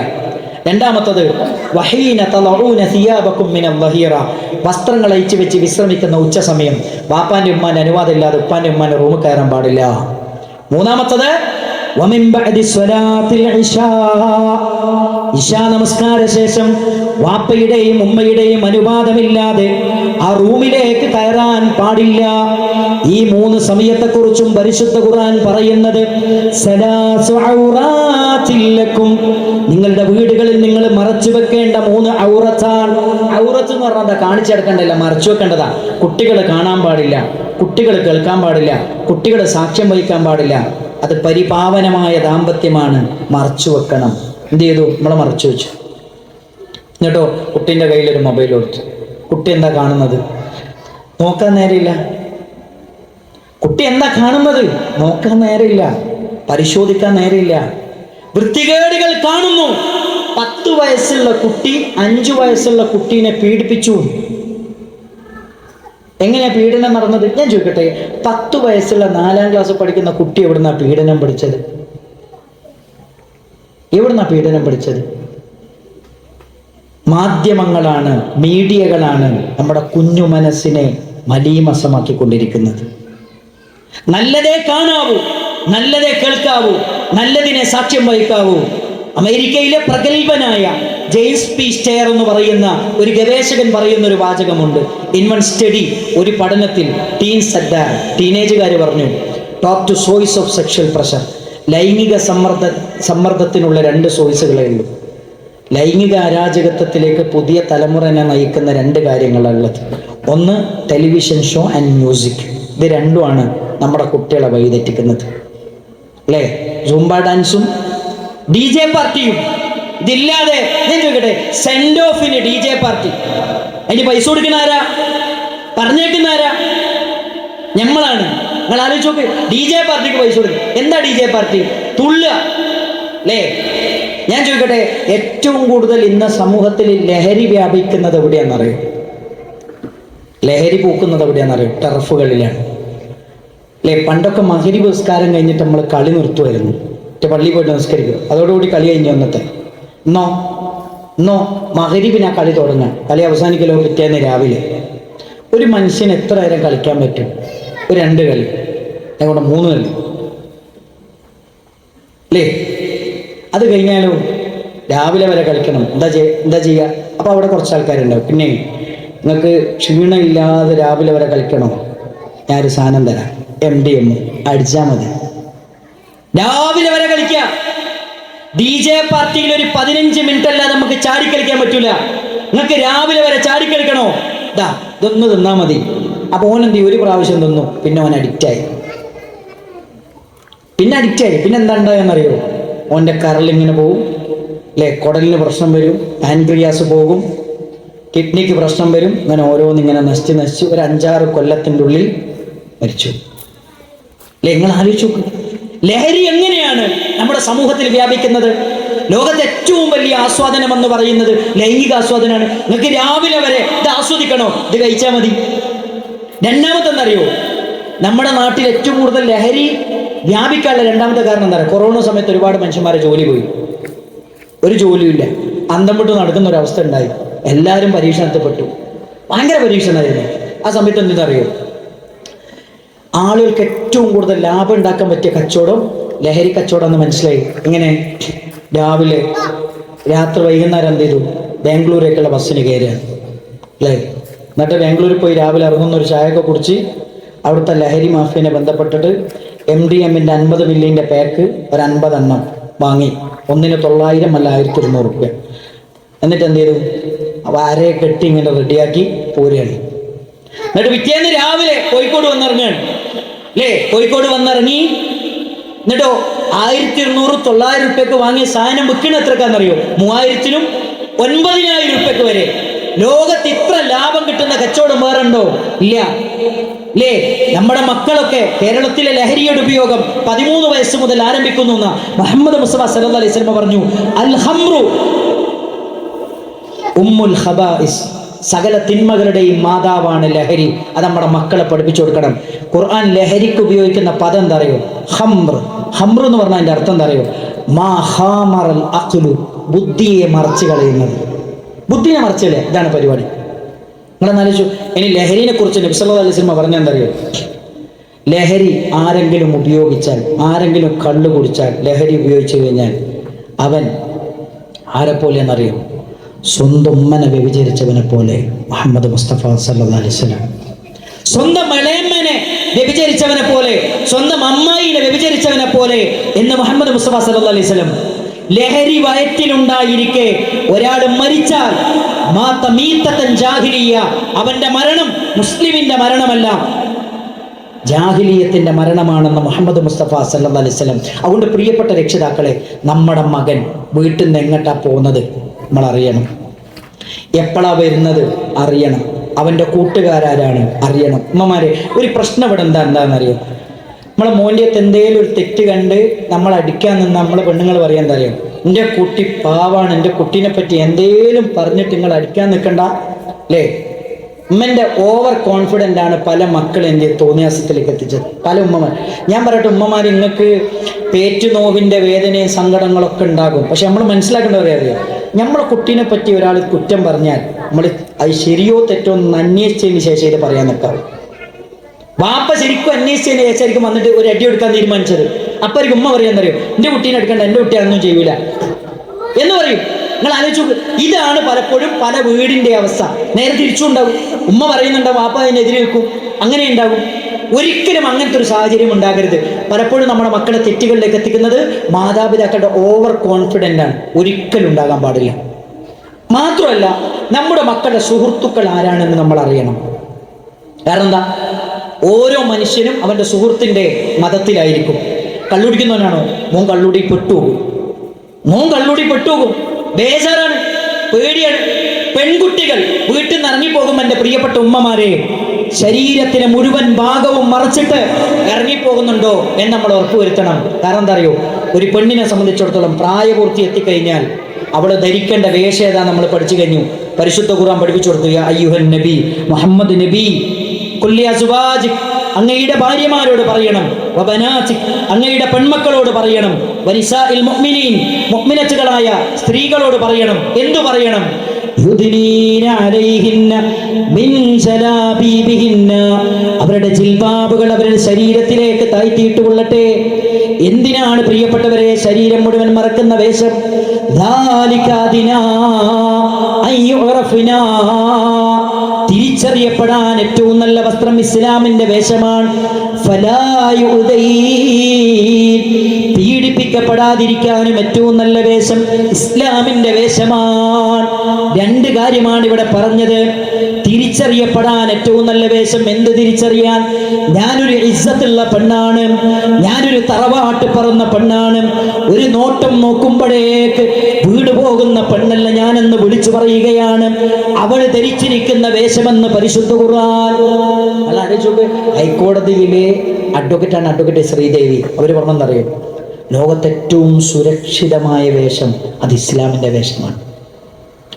കേരളത്തിലെ സെലിബ്രിറ്റികളായ സിനിമ മേഖലയിൽ പ്രവർത്തിക്കുന്ന നായികമാര് പറഞ്ഞെന്തറിയോ, ഞങ്ങൾക്ക് ഏറ്റവും സുരക്ഷിതമായി പർച്ചേസ് നടത്തി ഷോപ്പിംഗ് നടത്തി വരാൻ പറ്റിയ വേഷം അറിയും, അത് പർദ്ദയാണ്. അല്ലേ? മുറ്റത്തെ മുല്ലക്ക് മണമില്ല, മുറ്റത്തെ മുല്ലക്ക് മണമില്ല എന്ന് പറഞ്ഞ രൂപത്തില്ല. ഇങ്ങോട്ട് നോക്ക്, മൂസാ നബി അലൈഹി സ്വലാമിനോട് ഇസ്രായേൽ സമൂഹത്തെ അള്ളാഹു രക്ഷപ്പെടുത്തി. എന്നിട്ട് അവർക്ക് പടച്ചോൻ എല്ലാം അവർക്ക് കൊടുത്തു. അവസാനം മന്നും സൽവൊക്കെ കൊടുത്തു, ഏറ്റവും ഫലപുഷ്ടമായ ഭക്ഷണം അവർക്ക് കൊടുത്തു. അപ്പൊ അവര് മൂസാ നബിനോട് ചോദിക്കുന്നത് എന്താ അറിയോ, മൂസാ നബിനോട് ചോദിക്കുകയാണ്, മൂസാ നബി ഒന്ന് പടച്ചോനോട് പറയോ, തക്കാളിയും ചീരയും വെണ്ടക്കൊക്കെ തരാമെന്ന് പറയോ, ഞങ്ങൾക്ക് ഇത് തിന്നു മടുത്ത്, ചീരയും വെള്ളയിലും തക്കാളിയൊക്കെ ഒന്ന് തരാൻ വേണ്ടി പടച്ചോനോടൊന്ന് ദുആ ചെയ്യോ എന്ന് മൂസാ നബിനോട് ചോദിക്കണ്ടേ. അപ്പൊ മൂസാ നബി അലൈഹി സ്വലാമിനോട് അള്ളാഹ് പറയാണ്, മൂസാ നബി അങ്ങയുടെ ജനങ്ങളോട് ചോദിക്കാൻ, അതസ്തബ്ദിലൂനല്ലദീ, ഈ നിങ്ങളെ കയ്യിലുള്ള ഏറ്റവും നല്ലതിനേക്കാളും നിസ്സാരമായ വില കുറഞ്ഞതിനെയാണോ നിങ്ങൾ ആഗ്രഹിക്കുന്നത്? ഇത് ഏറ്റവും നല്ല നിങ്ങളെ കയ്യിലുണ്ട്, അത് നിങ്ങളെ കയ്യിൽ വെച്ചിട്ട് ഏറ്റവും വില കുറഞ്ഞതാണോ നിങ്ങൾ ആവശ്യപ്പെടുന്നത്? നല്ലത് കയ്യിലുണ്ട്, അത് എടുക്കാതെ ഏറ്റവും വില കുറഞ്ഞതാണോ നിങ്ങൾ ആവശ്യപ്പെടുന്നത് എന്ന് മൂസാ നബി എന്ന് അവരോട് ചോദിക്കും. ഇതാണ് മുസ്ലിം കമ്മ്യൂണിറ്റിയുടെ അവസ്ഥ. ഏറ്റവും നല്ല വിശ്വാസം, ഏറ്റവും നല്ല സംസ്കാരം, ഏറ്റവും നല്ല വേഷവിധാനം, ഏറ്റവും നല്ല എല്ലാ മേഖലകളിലുമുള്ള നിയമങ്ങൾ ഇസ്ലാമിലുണ്ട്. എന്നിട്ട് ഇതൊക്കെ ഉണ്ടായിട്ടും നമുക്ക് ഇസ്ലാമിന്റെ നിയമങ്ങളും സംസ്കാരങ്ങളൊന്നും വേണ്ട. പാശ്ചാത്യ സംസ്കാരങ്ങളാണ് നമ്മൾ സ്വീകരിച്ചുകൊണ്ടിരിക്കുന്നത്. ലിബറൽ കൾച്ചറുകൾ മുസ്ലിം സമൂഹത്തിലേക്ക് ഇന്ന് കടന്നു കയറിക്കൊണ്ടിരിക്കുകയാണ്. അതിന്റെ ഏറ്റവും വലിയ ഉദാഹരണമാണ് കല്യാണം വേണ്ട എന്ന് പറയുന്നത്. ഇത് ജോലി ഇട്ടിട്ട് മതി കല്യാണം, പഠനം കഴിഞ്ഞിട്ട് മതി കല്യാണം, ഈ ജാതി വർത്തനൊക്കെ ഇവിടുന്ന് വരുന്നത് ലിബറലിസത്തിന്റെ ഒരു പ്രത്യേക തരം ഐഡിയകളാണ്. അപ്പൊ നമ്മൾ മനസ്സിലാക്കേണ്ട ഒരു കാര്യം എന്താ അറിയോ, ലിബറലിസം മുന്നോട്ട് വെക്കുന്ന 3 കാര്യങ്ങളുണ്ട്. ഒന്ന് ഫ്രീഡം, സ്വാതന്ത്ര്യം വേണം. പുതിയ തലമുറയാണ്, ഞങ്ങൾക്ക് സ്വാതന്ത്ര്യം ഇല്ല, അല്ലേ? പിന്നെന്താ, റൈറ്റ്, ഇത് ഞങ്ങളുടെ അവകാശമാണ്. എൻജോയ്മെന്റ്, ജീവിതം എന്ന് പറയുന്നത് അടിച്ചു പൊളിക്കാനുള്ളതാണ്. അപ്പൊ കള്ളുടിക്കുന്നവനോട് മോനെ കുടിക്കല്ലോ, കിഡ്നി പോകും, എന്റെ കിഡ്നി പോയ നിങ്ങൾക്ക് എന്താ, ഇതാ അടിച്ചു പൊളിക്കാനുള്ള, ജീവിതാകെ ഒന്നേ ഉള്ളൂ എന്ന കൺസെപ്റ്റിൽ നിന്നാണ് ഈ ജാതി സാധനങ്ങളൊക്കെ മുസ്ലിം കമ്മ്യൂണിറ്റിയിലേക്ക് കടന്നു വരുന്നത്. അതുകൊണ്ട് പ്രിയപ്പെട്ടവരെ, നമ്മൾ പഠിക്കേണ്ടത് മരണമുണ്ട്, മരണത്തിന് ശേഷം ഒരു ജീവിതമുണ്ട്, അതാണ് ശാശ്വതം. ദുനിയാവിലെ ജീവിതം ഏത് സമയത്തും അവസാനിക്കും, എപ്പോഴും അവസാനിക്കും. അപ്പം മരിക്കുന്നതിന് മുമ്പ് ജീവിതം നമ്മൾ നന്നാക്കണം. അതുകൊണ്ട് പെൺകുട്ടികളുടെ വേഷം ധരിക്കും നമ്മൾ പഠിപ്പിച്ചു കൊടുക്കണം, ഇസ്ലാമിൻ്റെ വേഷം, ഇസ്ലാമിൻ്റെ സംസ്കാരം. പിന്നെ രണ്ടാമത്തെ ഒരു കാര്യം എന്താ പറയുക, ഉമ്മമാർ നിങ്ങൾ പ്രത്യേകം പഠിക്കേണ്ട ഒരു കാര്യം എന്താ പറയുക, അന്യ ആണുങ്ങൾ ആരാണ്, അന്യ ആണുങ്ങളോട് എങ്ങനെയാണ് പെരുമാറേണ്ടത്, നമ്മൾ പെൺകുട്ടികളെ നമ്മൾ പഠിപ്പിച്ചു കൊടുക്കണം. ഇല്ലേ പ്രശ്നമാണ്. കുട്ടികൾ ചോദിക്കണം, ഒന്ന് തൊട്ടാൽ എന്താ ഉസ്താദേ കുഴപ്പം? ഒരു NSSന്റെ ക്യാമ്പിൽ വെച്ചിട്ട് എൻ്റെ ഒരു സഹപ്രവർത്തകൻ അധ്യാപകനാണ്, ആണും പെണ്ണും ഇടപെടാൻ പറ്റാത്ത രൂപത്തിൽ ഇടപെട്ടു. അവൻ പറഞ്ഞു, ഇത് ശരിയല്ല മക്കളെ, ഇതൊന്നും ശരിയല്ല, ഞാനൊരു അധ്യാപകനല്ലേ. ആൺകുട്ടി ഒന്നും മിണ്ടണില്ല. പെൺകുട്ടി വന്നിട്ട് അധ്യാപകനോട് പറയാണ്, സാറിൻ്റെ പണിയെടുത്താൽ മതി, ഞങ്ങളെ വാപ്പാൻ്റെ പണിയെടുക്കേണ്ടത്.